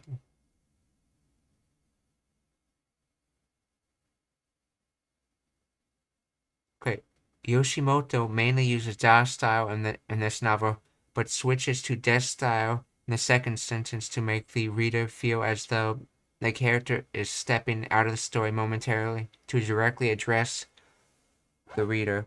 This adds the feeling of a sudden interaction with the reader, which is nearly impossible to reflect in the English translation. In English, you'd essentially have to make the statement to imply that you're breaking the fourth wall. So you'd have to structure it to sound like your fourth wall breaking.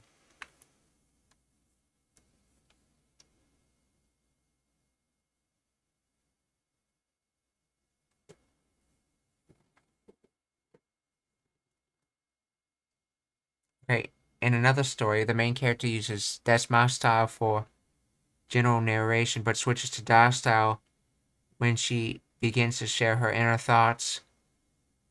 This gives the sense that the character is turning her awareness inward, but is allowing the reader in on her internal monologue.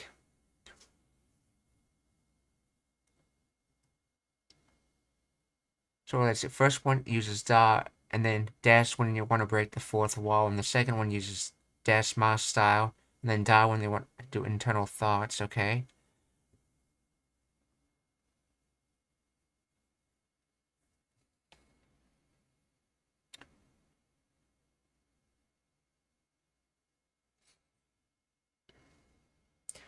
In fact, most native Japanese speakers use style mixtures to some extent, and social media posts are a great example of okay.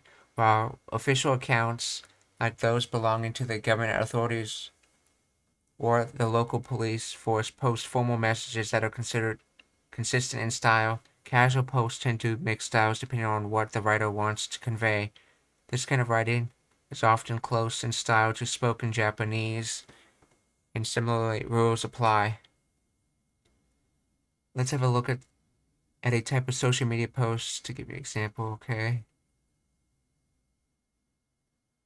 The, the first sentence introduces the topic and tells the accountant's followers what is in the attached picture. Then in the second sentence, the style switches to casual to express the writer's inner thoughts. Admiring the beauty of the flowers in full bloom. So they use the des mas style to say what's attached in the picture, and then the da style to tell them their thoughts of the picture.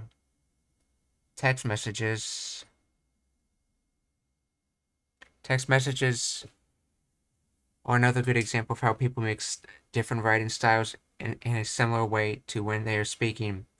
The biggest difference from Twitter is that you are interacting with a specific person or group of people when texting. This means that your writing style is affected by the relationship between you and the recipient of your text. Look at the text message on the Line screen. Yeah, by the way, Line is a very popular chat app in Japan.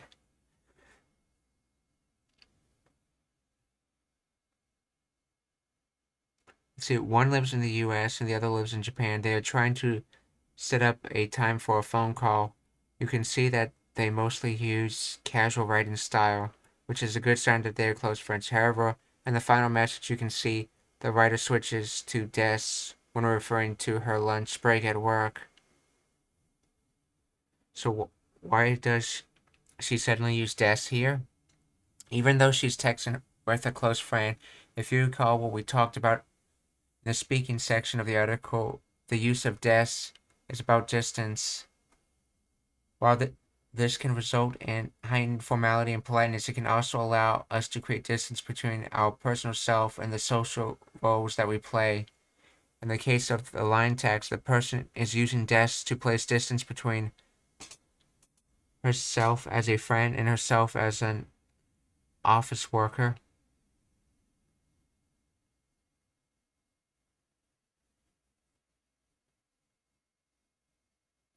The statement, by the way, it's 1:07 p.m. here in Japan. It's 1:07 p.m. here, and I'm only on my lunch break.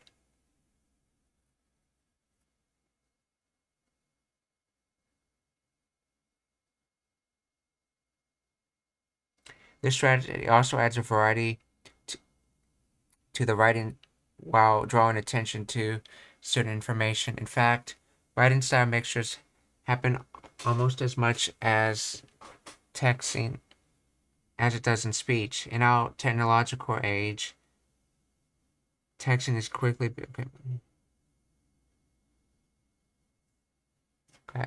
takeaway. Who would have thought there was so much to learn about des and da? While this article was long and winding, we hope you can see how the basic concepts of des as socially oriented and da as self-oriented have remained consistent throughout. The effects that these concepts have on communication can vary depending on context.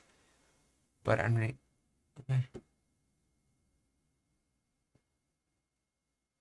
okay.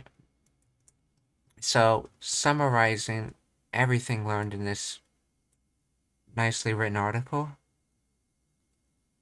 da is when basically either expressing yourself, talking to yourself, like, or when you want to be aggressive with the person you're talking with, and then da is also used in friendly conversation, but it's usually it has the particles ne and yo with it to make sure you're actually sounding friendly. That's what it seems to be implying.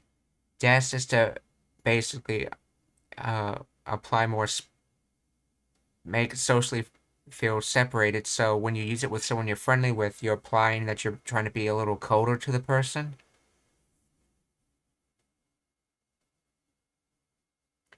And then written texts,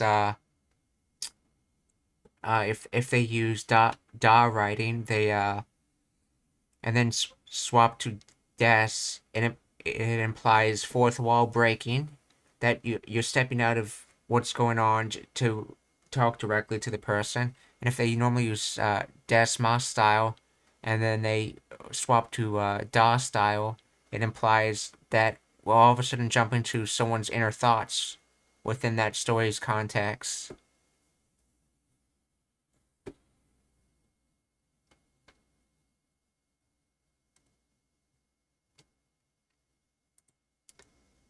Any particular questions on that?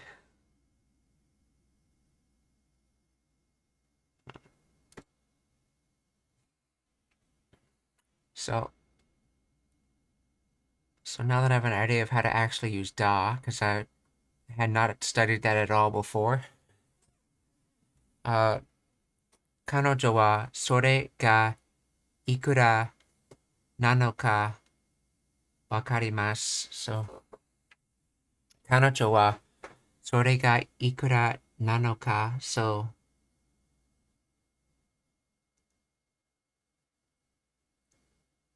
this item's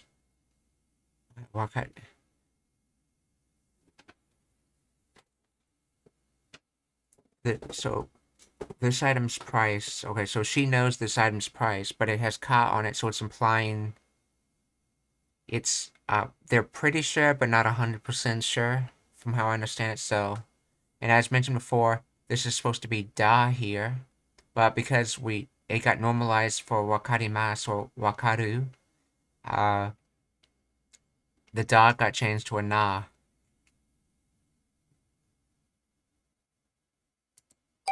彼女はそれがいくらなのかわかります。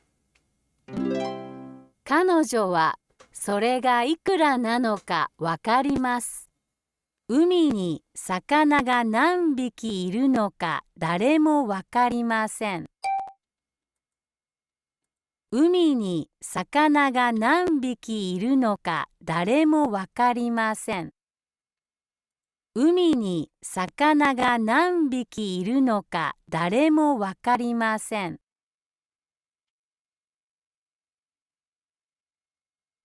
海に魚が何匹いるのか誰もわかりません。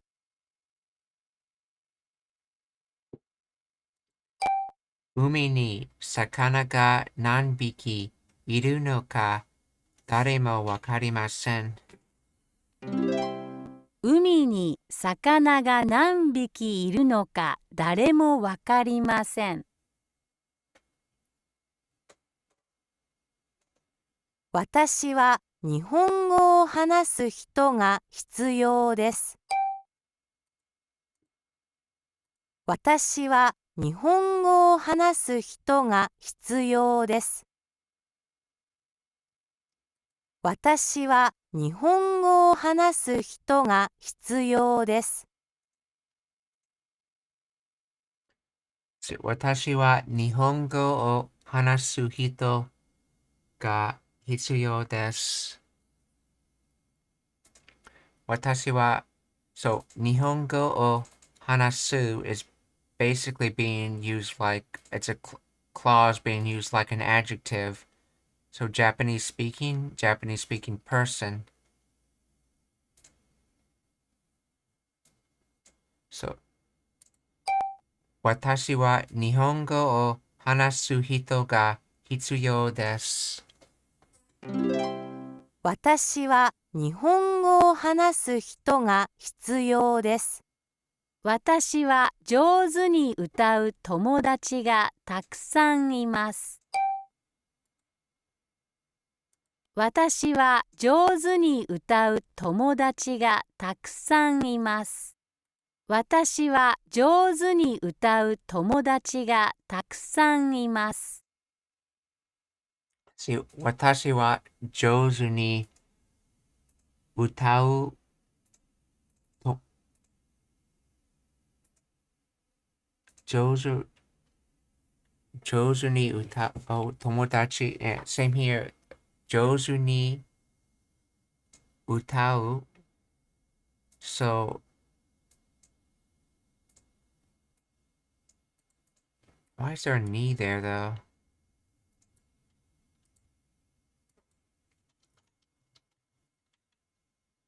Joe's 上手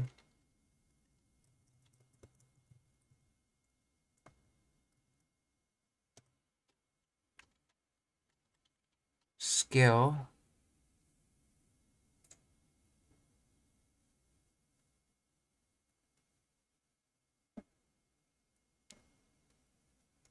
に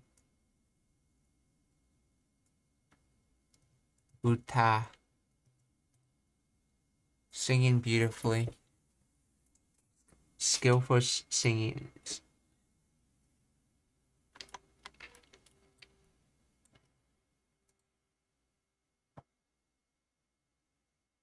or let's see Aya is saying that ni makes jozu an adverb like likely in English.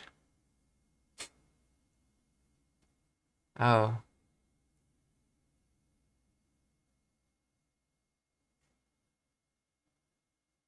So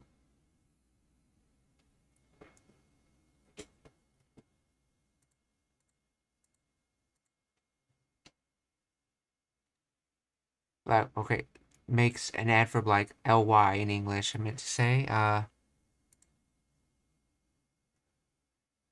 So yeah, utao is to sing. So you want to modify the verb to sing with skillfully singing. So okay.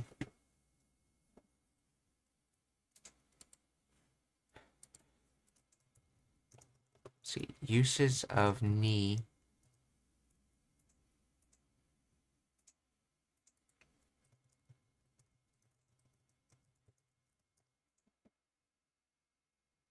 So would you say that this use of ni is the to target something use of ni? Like which use of ni would you say this is?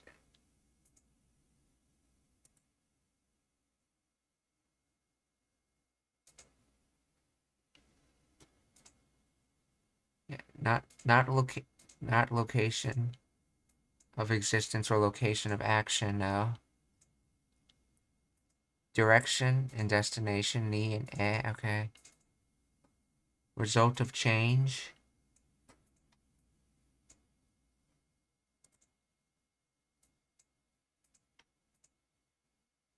Aya says, no idea this one, I just got the feeling for it. Oh, object of V, a verb, ni versus o and to. Ni, o, and to can express object of verb. The difference between ni and o cannot be defined clearly. However, it is said that if the verb has a nuance of direction or motion, the verb should be the particle written should be ni. When it comes to meet or to kiss, imaginatively speaking, you would move towards him or her. The difference between ni and is whether it's an interactive action or not. If ni is used in the example, you must be the action taker, and we can describe that it's from you to him. If to is used, both you and he can be the action taker, and we can describe that it's each other. Therefore, we can use only to with the sentence. So let's see what's this. Kareshi ni kisu o shita versus kareshi to kisu o shita. So if both you and he can be... Okay, so if you use to with it, it implies that you basically kissed each other, while if you use ni with it, it implies that that one person basically started the kiss and the other person was more passive in it.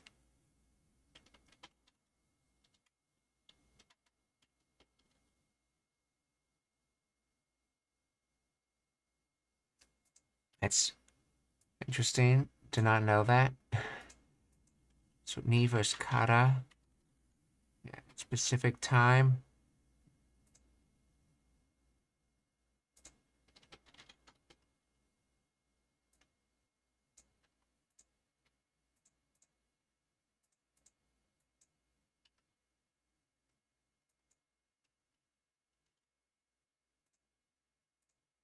Ni can express notion of per. This is another unique function, even hints that's not interchangeable. Let's see, I have a meal 3 times per day. Okay.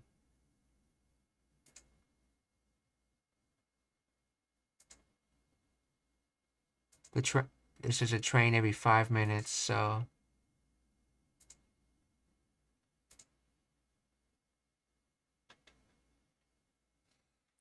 I wonder if that's what this is, the notion of per, basically describing how the person's singing, hence why you said it makes it an adverb, essentially.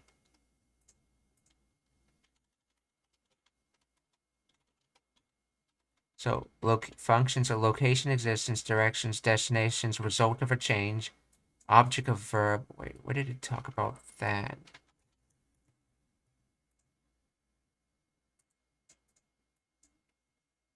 Okay.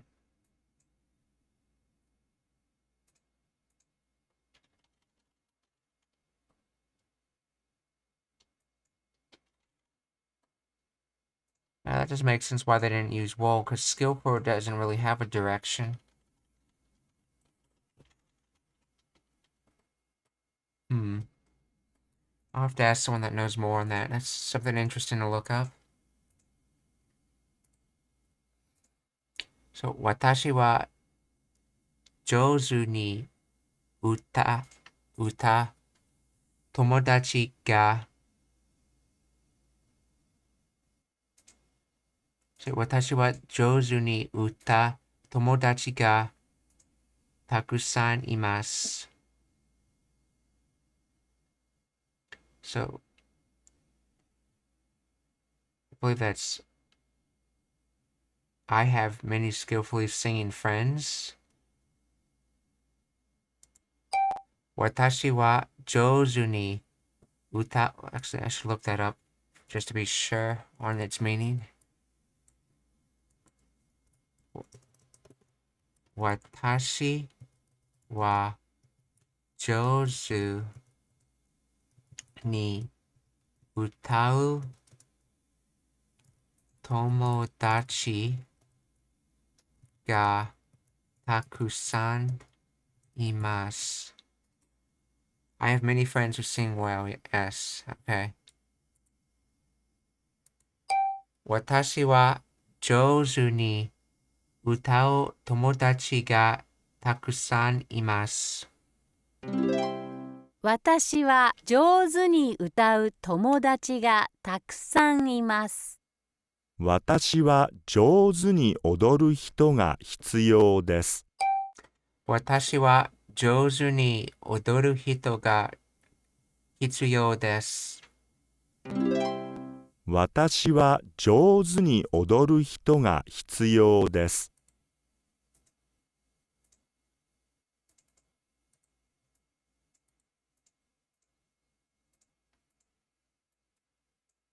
男の人は負けて悲しいです。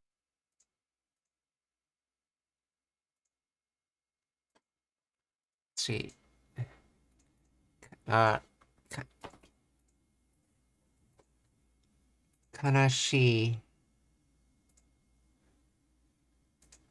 男の人は負けて悲しいです。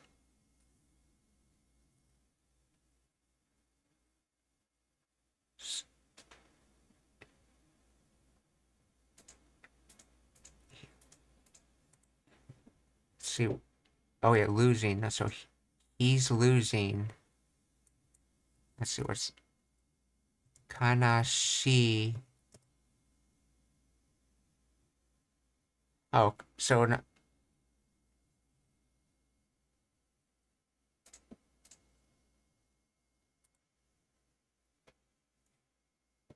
this says that's sad. So 男の人は負けて悲しいです。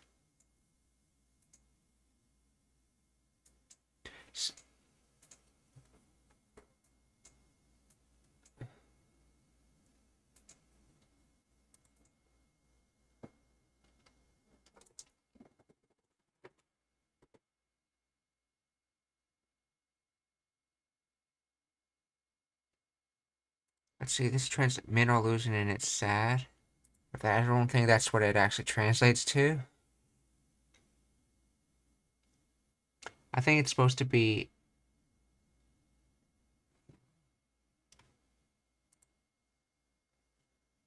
wait, if you use well there it be they sing as in a song like that.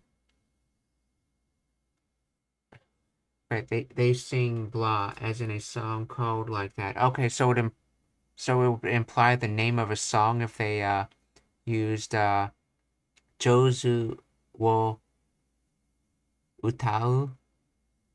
So they're singing that song. While when you use ni, you're more saying that that's how they're singing.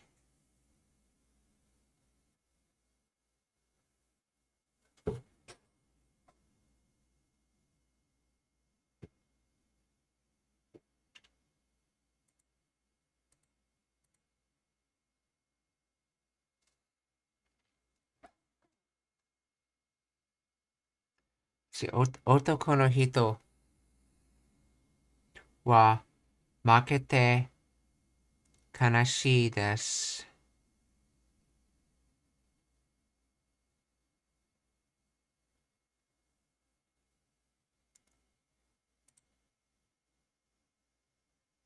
Okay, do you know what that sentence is trying to say its exact translation? I'm getting a translation that doesn't make any sense.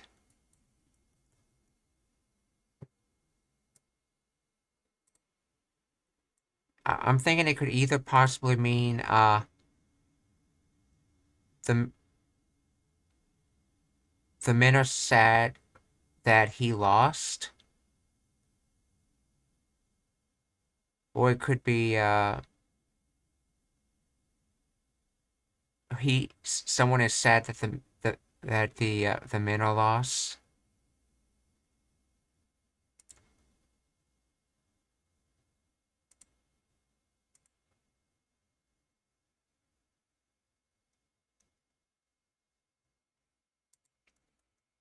Let's see.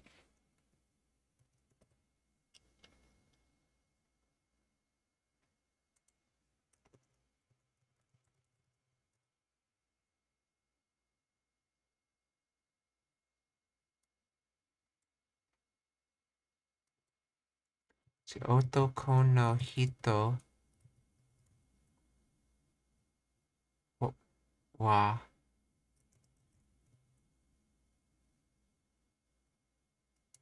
makete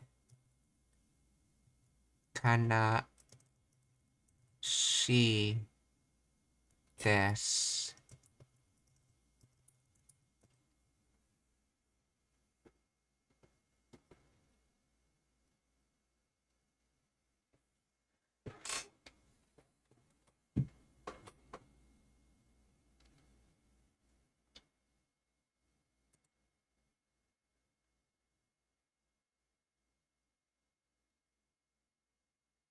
Te tells you the order of things.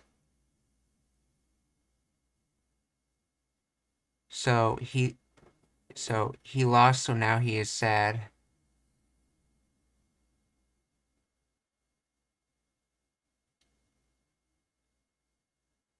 Wait, isn't this supposed to be the imperative form? So you're stating someone lost. So, but it's otoko no hito, so it's not he lost, isn't it? The men lost or they lost, and not he lost.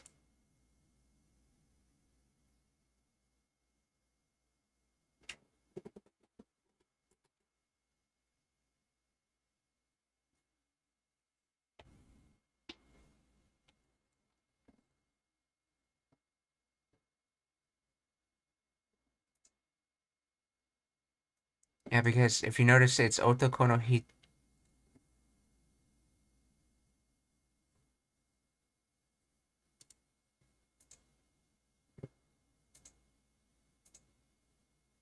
Oh yeah, okay. So, oh yeah, see. So, otoko no hito wa makete, he lost, and then essentially this wa in otoko no hito gets applied to the second phrase after this comma, and then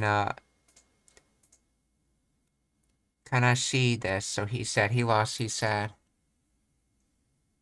So otoko no hito, kanashi. If you remember, I said this looks like a pirate ship. People might be sad if they're on a boat and they see a pirate ship approaching them.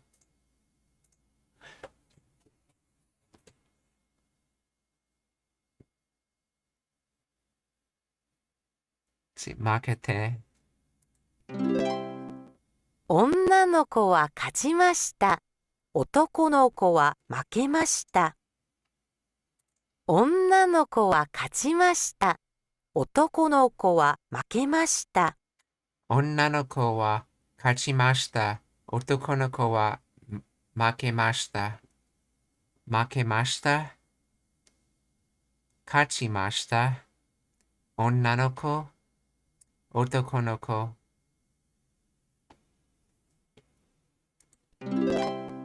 彼らは勝って嬉しいです。彼らは勝って嬉しいです。嬉しい。勝って彼ら。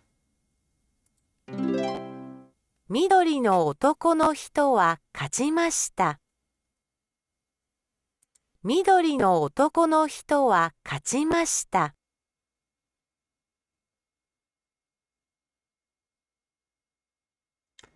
緑の男の人は勝ちました。勝ちました。緑男の人。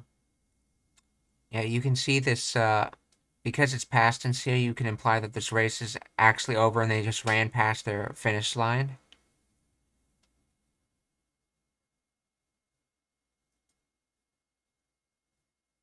「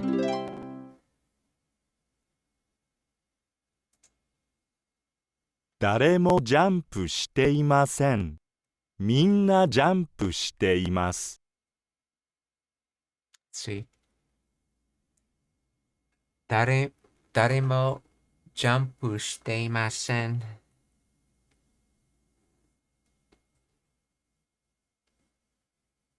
誰もジャンプしていません。So 誰も Minna jump shiteimasu. Minna.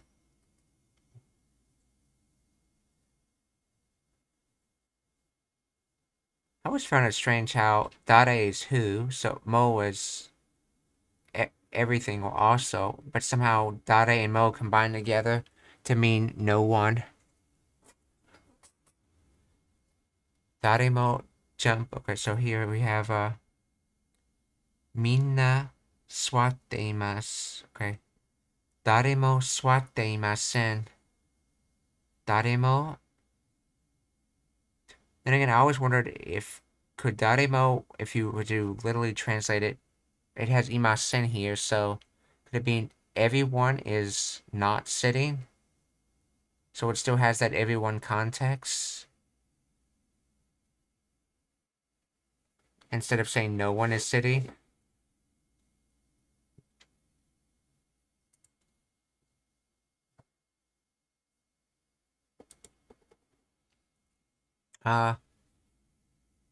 It shows you the dictionary form of verbs when they come up in their sentences. Like, for example, when you use tokoro, you often use the dictionary form of verbs with that. So it shows you the dictionary forms of in that way. But that's why if I try to understand how a word's related,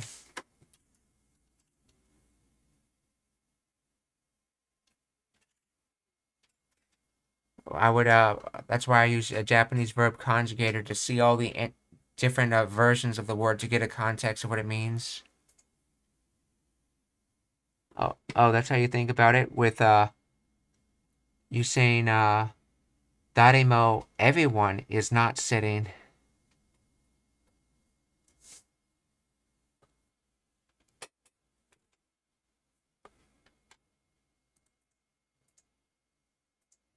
And that's probably the best way to think about it.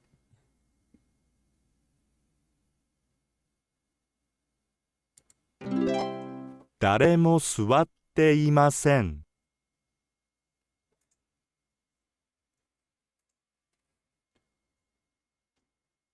みんな swatteimasu.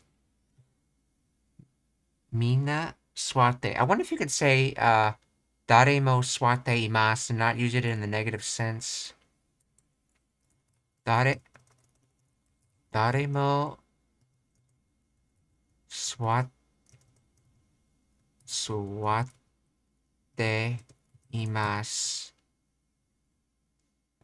Yeah, this translator, when you write daremo swatteimasu, it still says no one is sitting down, even though I don't use imasen at all. Could be a translator bug, though.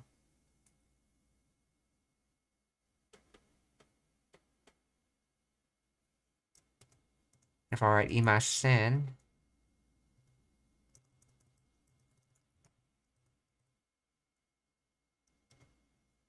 it still says no one is sitting down.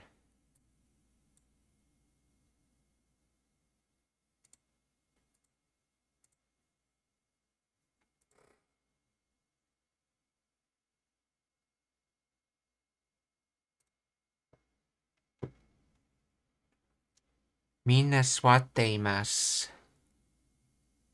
Swatte, minna. みんな座っています。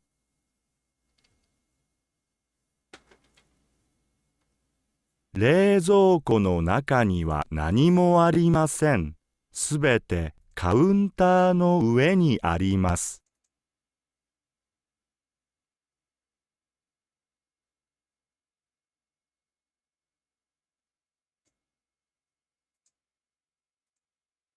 冷蔵庫の中には何もありません。すべてカウンターの上にあります。So, 冷蔵庫の中には何もありません。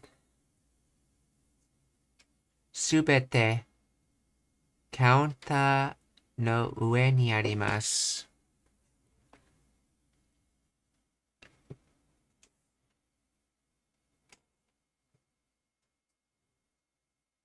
すべてカウンターの上にあります。everything exists above the counter.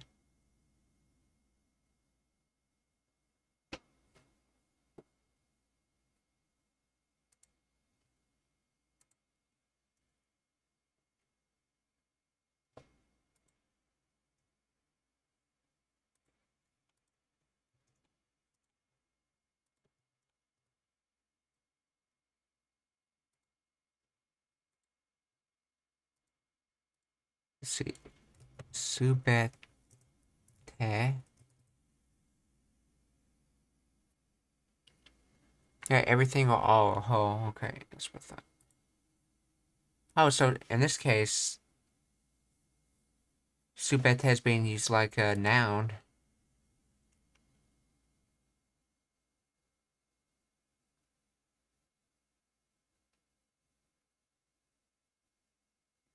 Then again, it doesn't have any noun separators, so maybe... I guess it's more like an adjective, like everything above the counter. So, 冷蔵庫の中には何もありません。すべてカウンターの上にあります。Notice how we're using 何も like 誰も to mean nothing.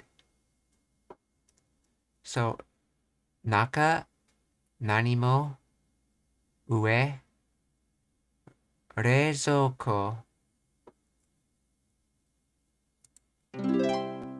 テーブルの上には何もありません。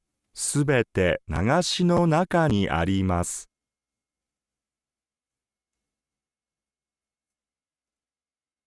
テーブルの上には何もありません。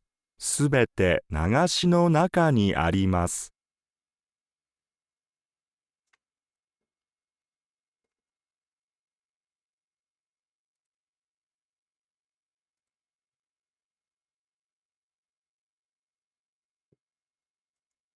So, テーブルの上に、テーブルの上には、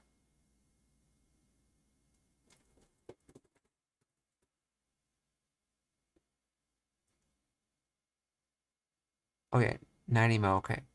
テーブルの上には何もありません。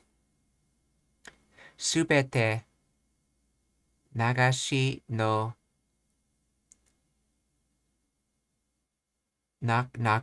中にあります。OK、テーブルの上には何もありません。すべて流しの中にあります。中、流し、すべて、何、上。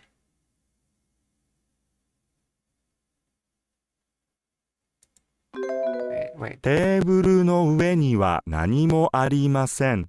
すべて流しの中にあります。流しの中には何もありません。すべてテーブルの上にあります。流しの中には何もありません。すべてテーブルの上にあります。流しの中には何もありません。すべてテーブルの上にあります。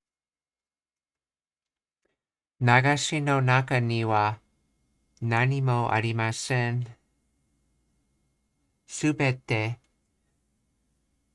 テーブルの上にあります。上、何、中、流し。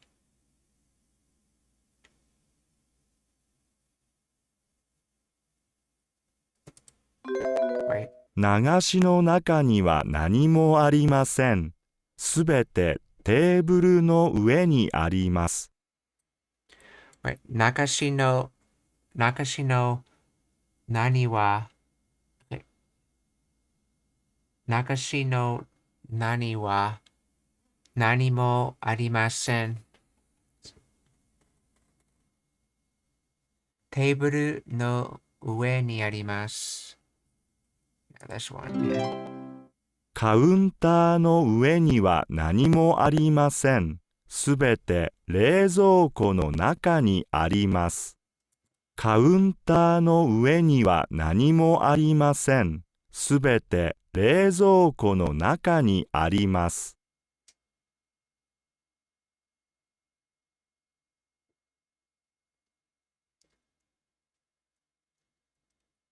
カウンターの上には何もありません。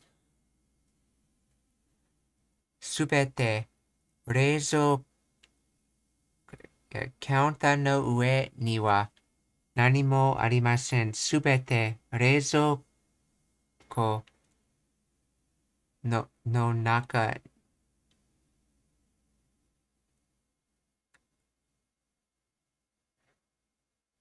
冷蔵庫の中にあります。OK。すべて冷蔵庫の中にあります。カウンターの上には何もありません。すべて冷蔵庫の中にあります。中、冷蔵庫、上、何も。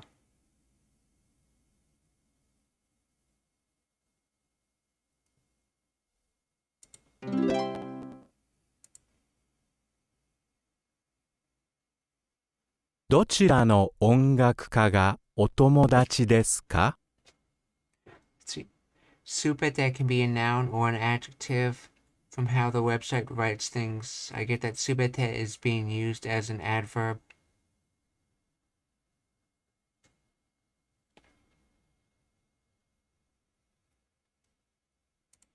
As an adverb?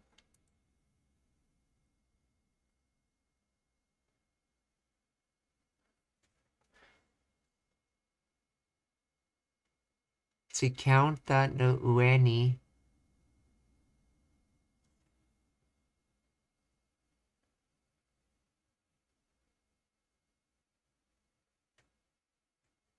Oh, because you're saying everything exists. Basically, it's modifying the verb arimas. That would actually match with its location in the sense that I've seen verb describers there before. Or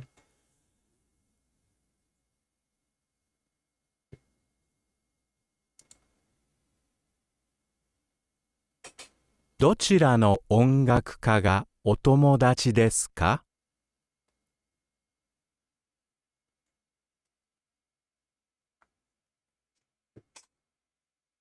どちらの音楽家がお友達ですか？どちらの音楽家がお友達ですか？音楽家お友達 So I believe this is an O just to be polite since it's just the word tomodachi.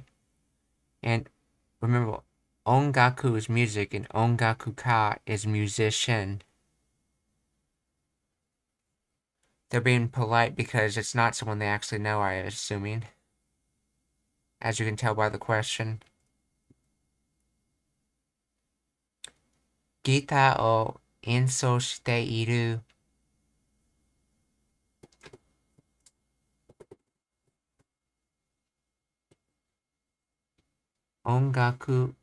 Ongakuka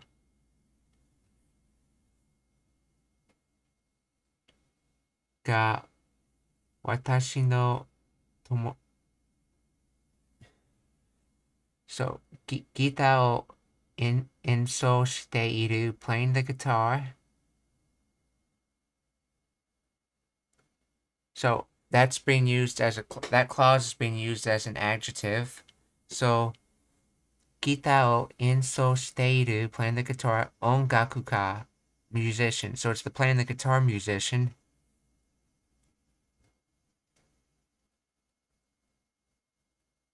Ga watashi no tomodachi desu, my friend. Okay, so gita o enso shiteiru, ongaku ka, が私の友達です。音楽家演奏して私友達。ギターを演奏している音楽家が私の友達です。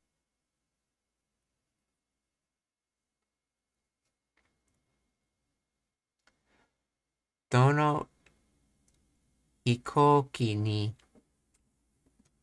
乗りますか？どの飛行機に乗りますか？ So, 乗ります。飛行機。どの飛行機に乗りますか？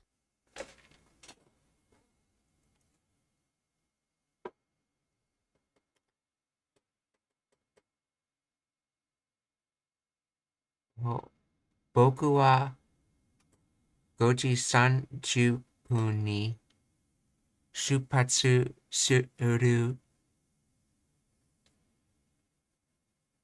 飛行機に乗ります。So I see they're using the dictionary form for when they want to talk about use the clause of Goji san Jupun ni shupatsu suru as like an adjective describing hikoki, the flight.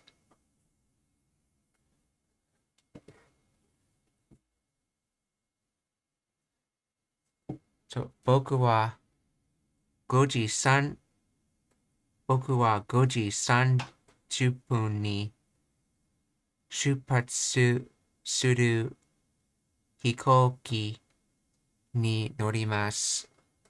So, 乗ります。飛行機 and then 出発 See, する part of that? I don't think it is. No, it's not, okay. 13分5時僕は5時30分に出発する飛行機に乗ります。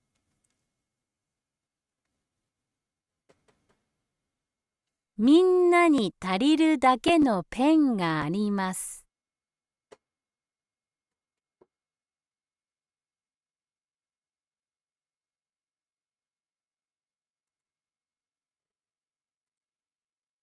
みんなに足りるだけの椅子がありません。みんなに足りるだけの椅子がありません。みんなに足りるだけの椅子がありません。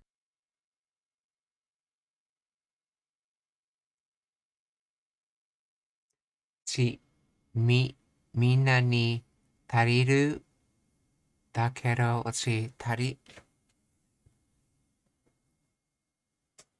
See, it's split up as 足りる and だけ.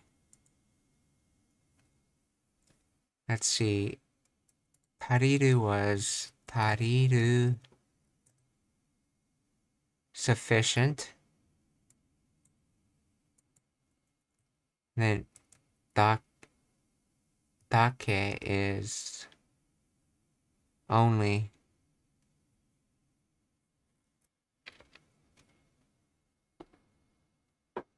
Or just, okay. So then together should be 足りる just enough. So first word's enough and second word's just, so just enough, okay. みんなに足りるだ okay, so みんなに足りるだけの椅子がありません. There isn't enough chairs for everyone.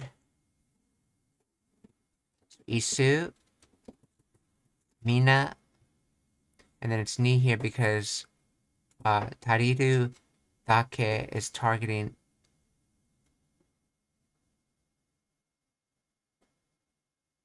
let's see. Yeah. Well, it's neat because we're targeting minas. When we're talking about enough chairs, we're not talking about like for the event, for example. We need so that ni is used to show the target.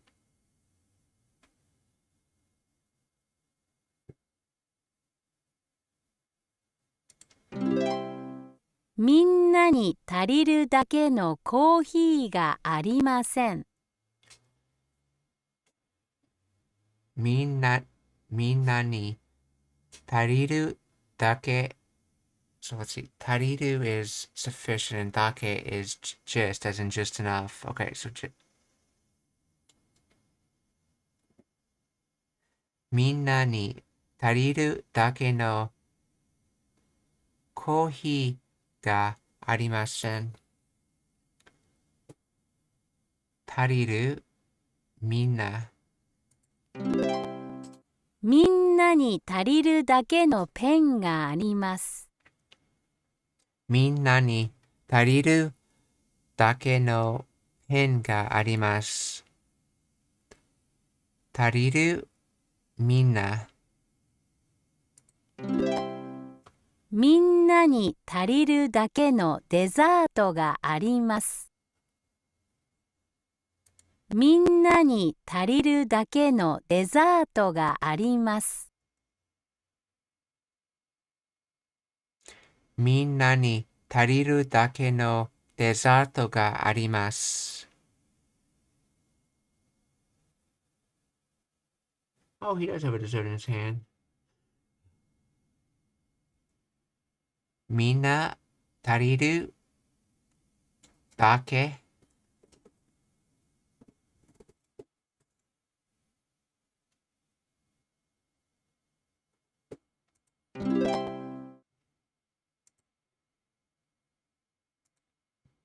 お金が足りるかどうかわかりますか？お金が足りるかどうかわかりますか？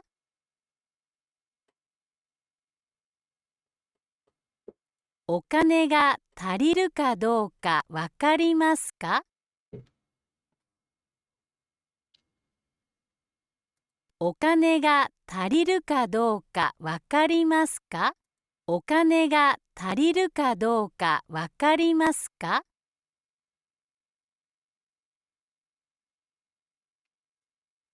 お金が足りる that's the dictionary form. As you can see, it shows dictionary form in this software when we need dictionary form.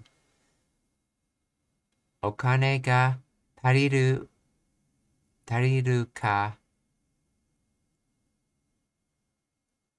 どうかわかりますか? Yes, would you know the explanation behind this massive ka chain I see here? I was looking this up and could not find what it's supposed to mean. I believe the statement is supposed to say something to the effect of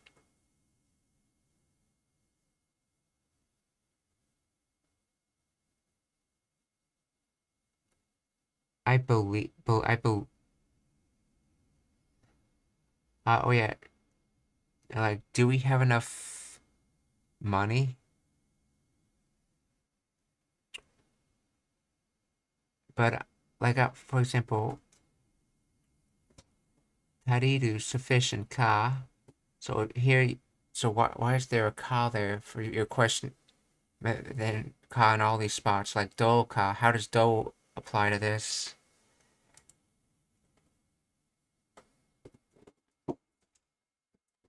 Okay, it's like English. Is it enough money or not?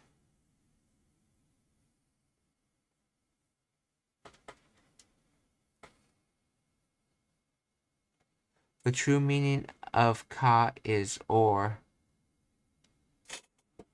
Oh, so when you ask a question, you're making a statement and then saying or at the end and a question mark implying that or is that true kind of thing?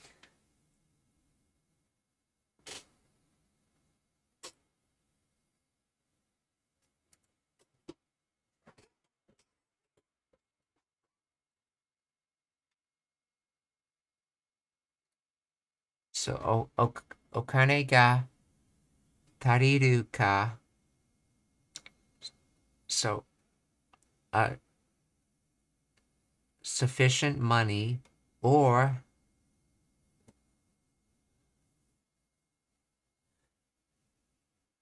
doka. Let's see, how doka by itself, how should that be interpreted?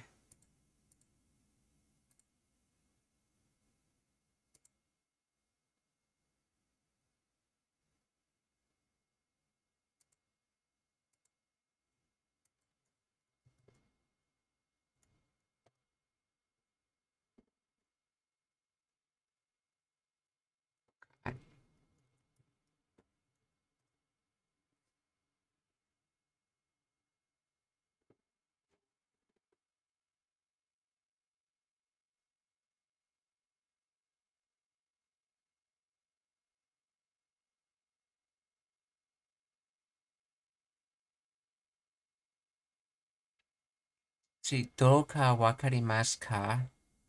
How can you tell? Wakarimasu ka is, do you understand normally?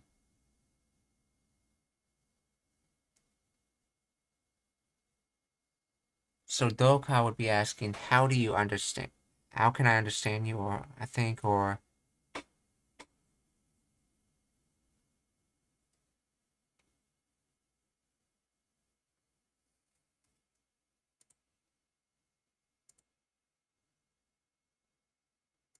let's see. So doka wakarimasu ka?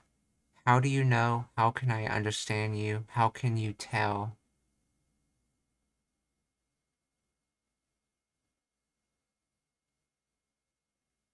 So wakarimasu ka would be, do you know if we have enough money in that case? But I guess doka wakarimasu ka is, how do you know we have enough money? So you're not. Would that be a good way of thinking about it? Doka wakarimasu ka is, how do you know we have enough money, versus wakarimasu ka, do we have enough money? Or do you, or no, that's understand. So do you, do you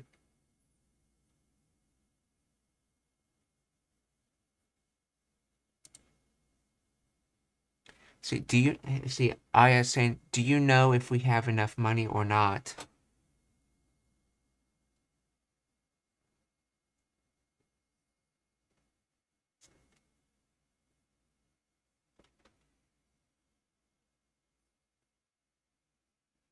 See,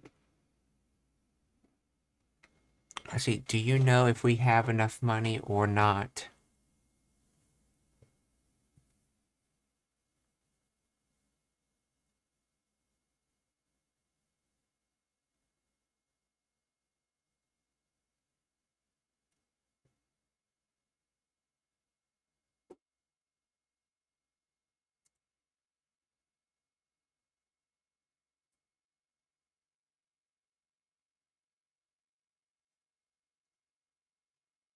Okay, so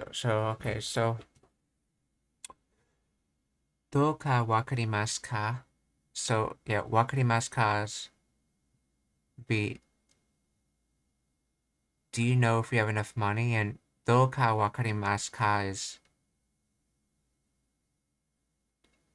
it, so it's sort of like you're asking, do you know whether we have enough money or not?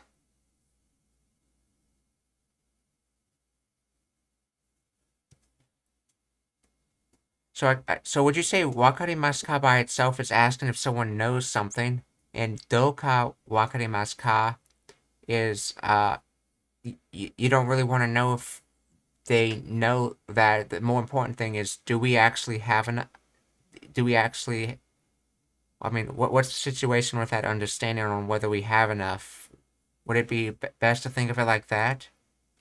Like you don't want to actually know if they know if they have enough money. You want to know if about your situation of having enough money or not, and whether they know whether they have that. So in other words, would it be accurate to describe doka as inquiring about the situation of the knowledge, while without doka is you're asking about whether they know something.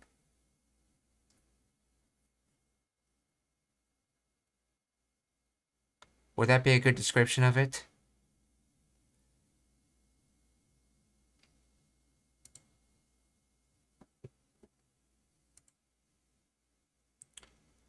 So, お金が足りるかどうかわかりますか?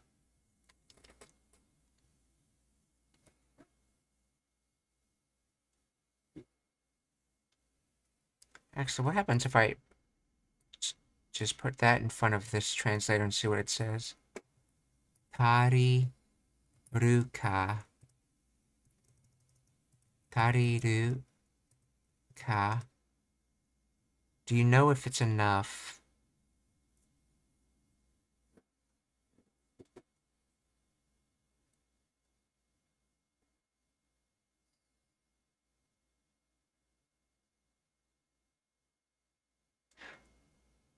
That's right, because wakarimasu ka by itself is more of understand. But here, I guess, when it's using with doka, we're asking if you know something. Well,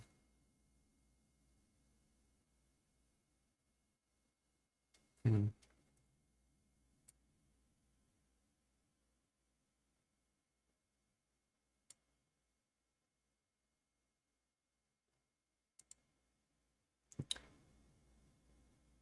But you could search this one as Karo Uka grammar.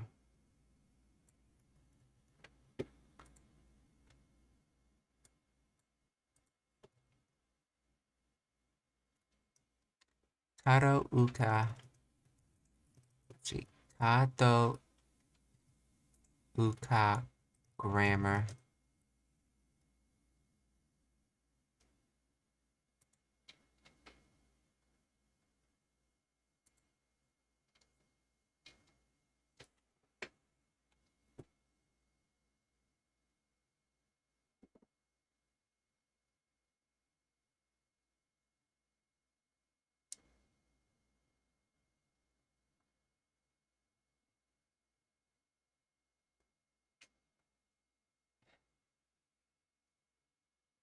Ashita hareru ga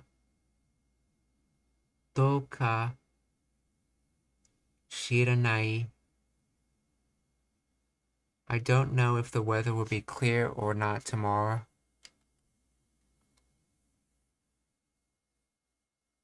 Ashita hareru ga. So tomorrow. Clear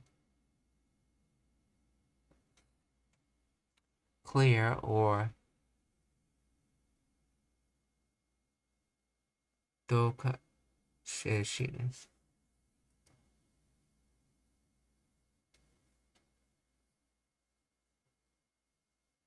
Hmm. それが正しいかどうかわからない. I'm not sure if that is correct or not.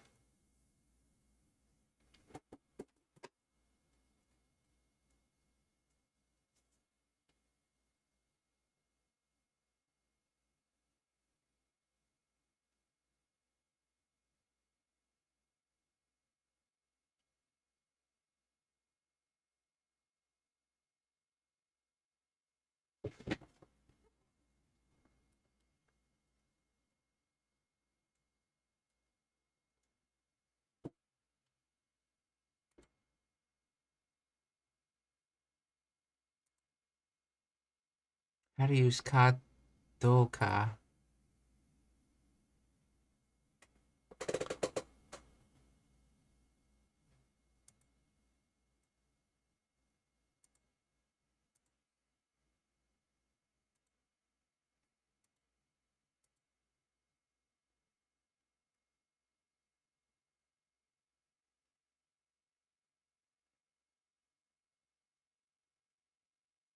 With interrogative words plus particles ka and no ka. When you emphasize the meaning of uncertainty or doubt, you add no. When you emphasize the meaning uncertainty or doubt. Okay. Okay, so yeah, that's what we were talking about earlier with no ka, where if you want to add uncertainty but make it not appear like a question, you use no ka to mean uncertainty rather than a question.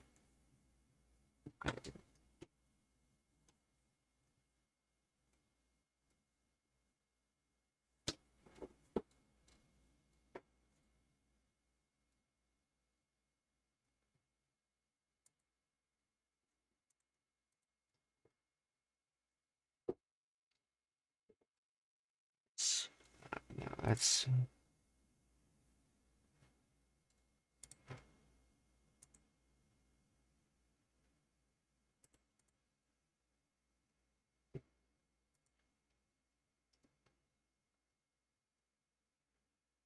Okay, for ka do ka, meaning whether or not.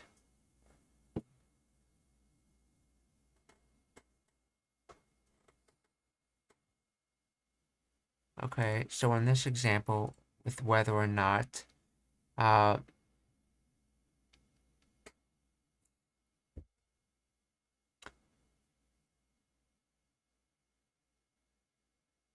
okay, so this is sort of like the no ka, and that was expressing uncertainty on the tariru, but in this on whether we actually have sufficient amount tariru or not.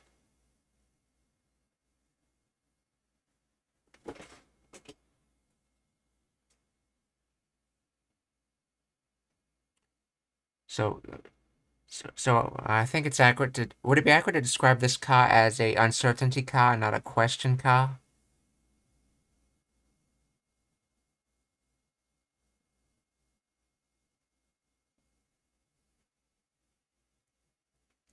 Okay, so ka do ka means something along whether or not, and then wakarimasu.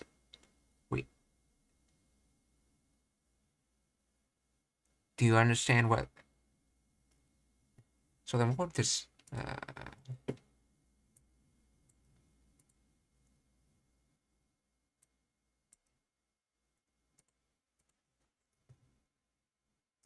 Let's see. Okane ga. Do you know if you have enough money? So do you know whether or not we will have enough money? Essentially, is just another way to think of it. Okay. So, hi, tarimasu, tarimasu. はい、足ります。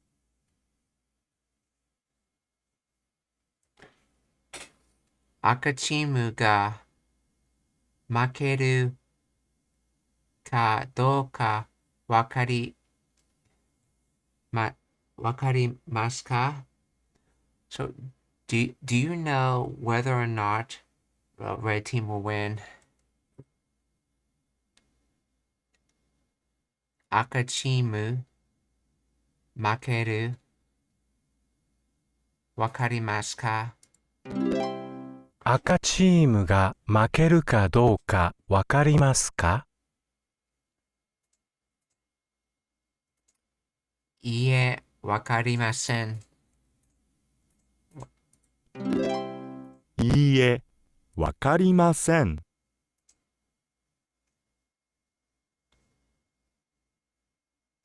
明日は多分雪でしょう。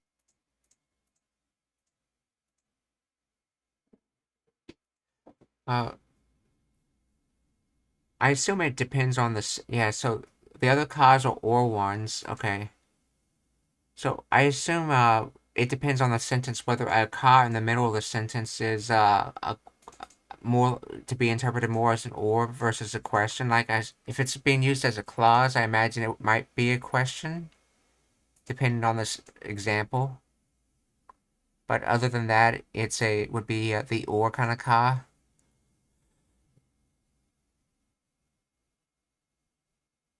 Or is all internal cause considered more like ors?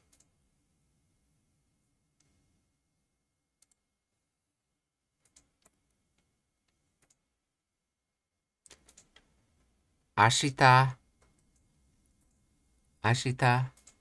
wa tabun yuki desho.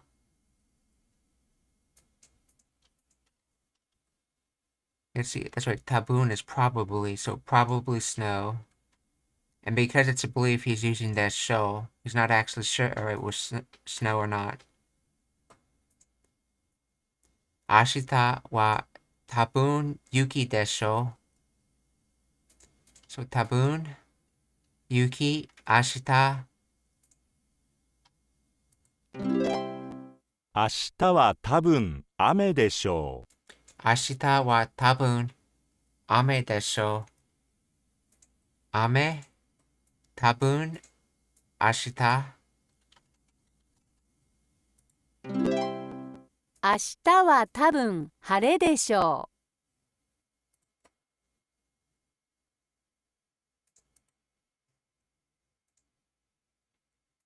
明日は多分晴れでしょう。多分、晴れ。明日。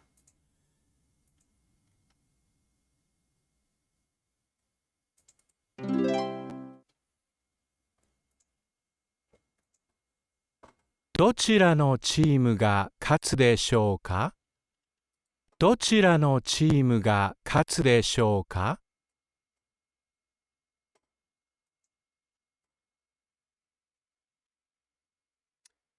This is a plain present indicative, katsu.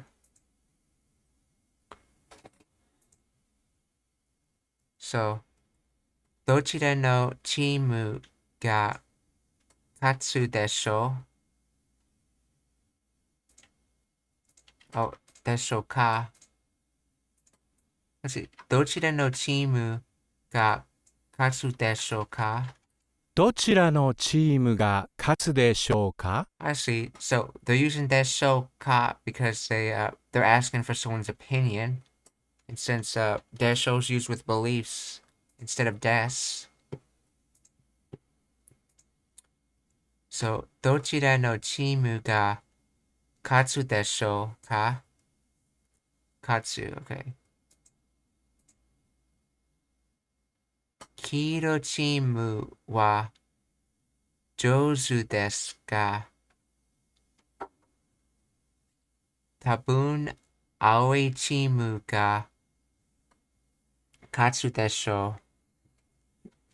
黄色チームは上手ですか？多分青いチームが勝つでしょう。So, 勝つ、青い、or 青チーム。So, 黄色チームは上手ですが、多分青チームが勝つでしょう。Okay, so, 青、多分、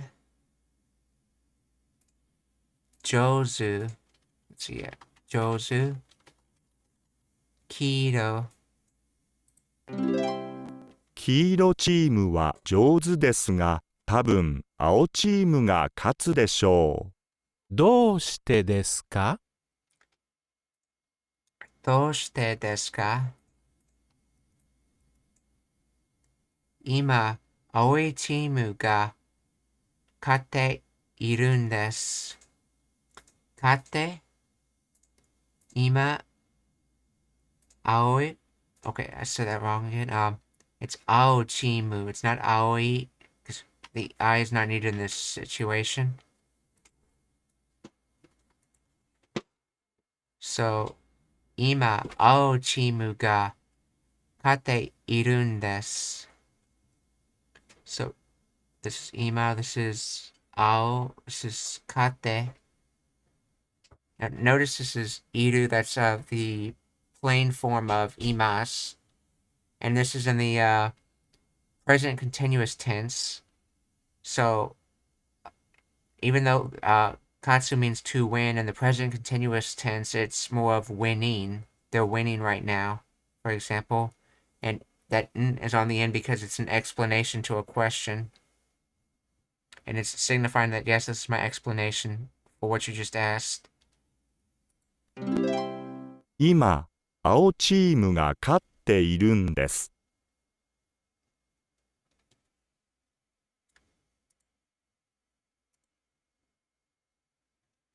Oh, what's that?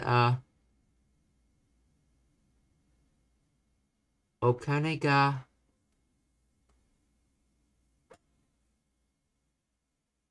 tariru ka do ka wakarimasu ka? Do you know if the money is enough or not? The other or here is redundant in English.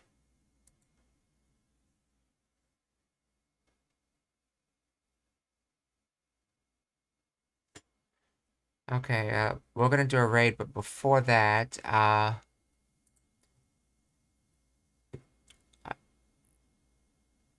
Shitsumon ga arimasu ka? Are there any questions?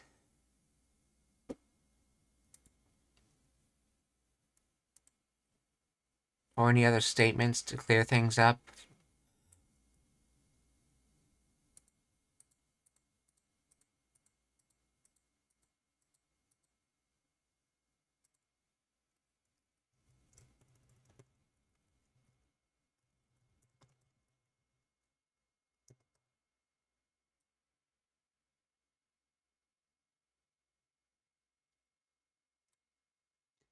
Nai.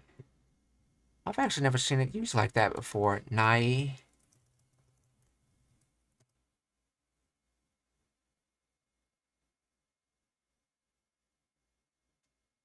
Not, yeah, it's...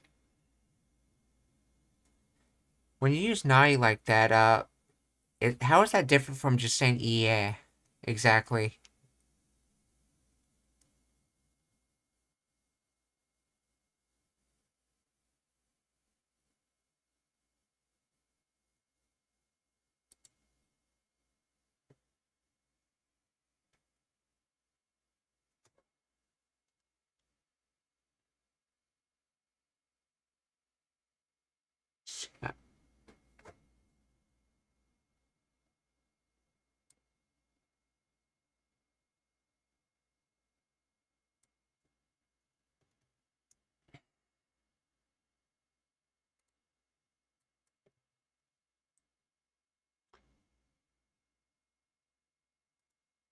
Oh, so... Oh, so... Uh... Shitsumon ga aru no? If I remember correctly, doesn't say aru... Oh, that's right,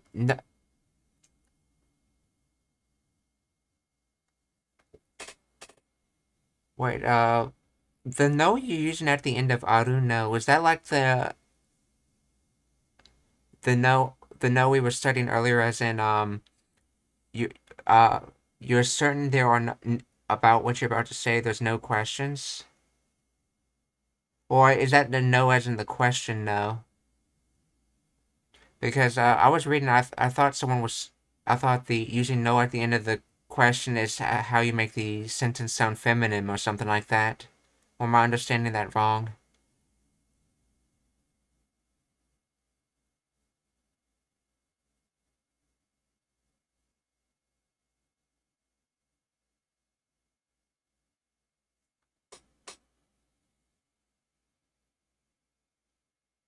Question no.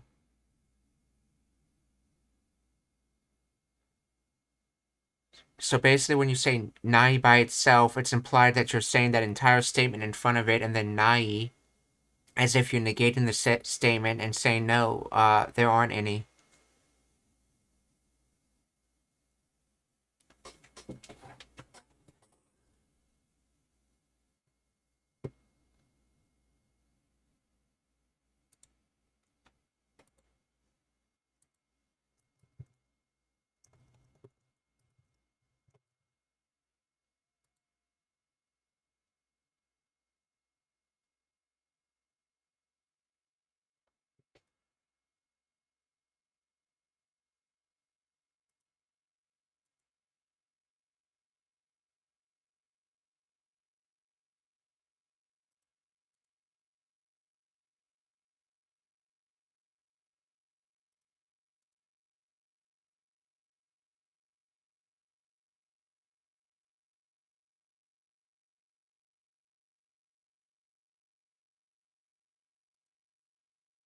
Let's see who's streaming right now.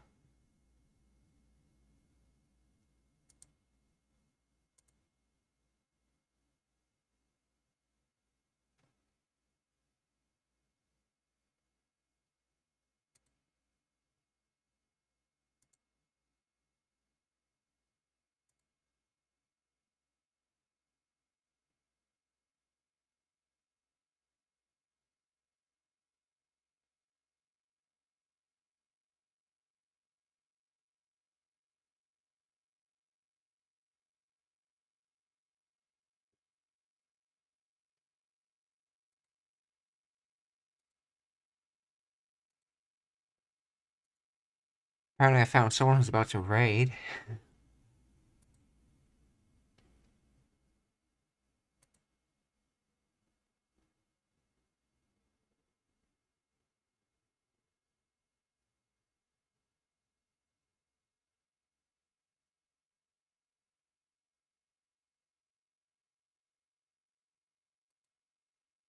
I think I found it. Let's see, is anyone actually doing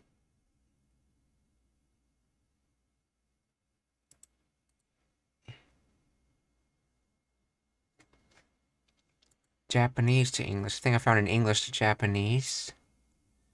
Let's see, それを食べるの食べない. Okay. So do you want to eat this? No, I don't want to eat this. Okay.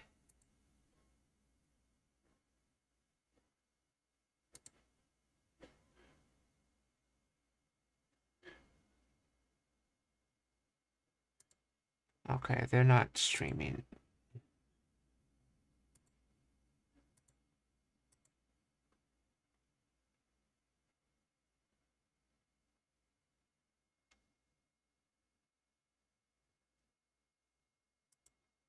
So what are you doing right now?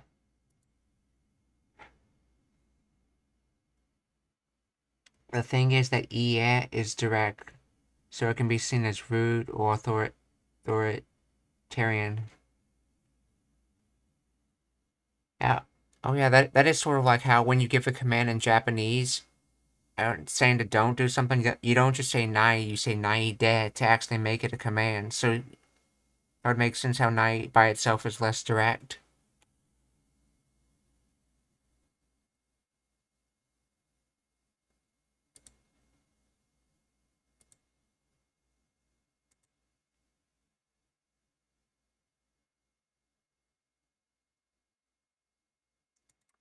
Okay, we're gonna raid Tomcat 199X.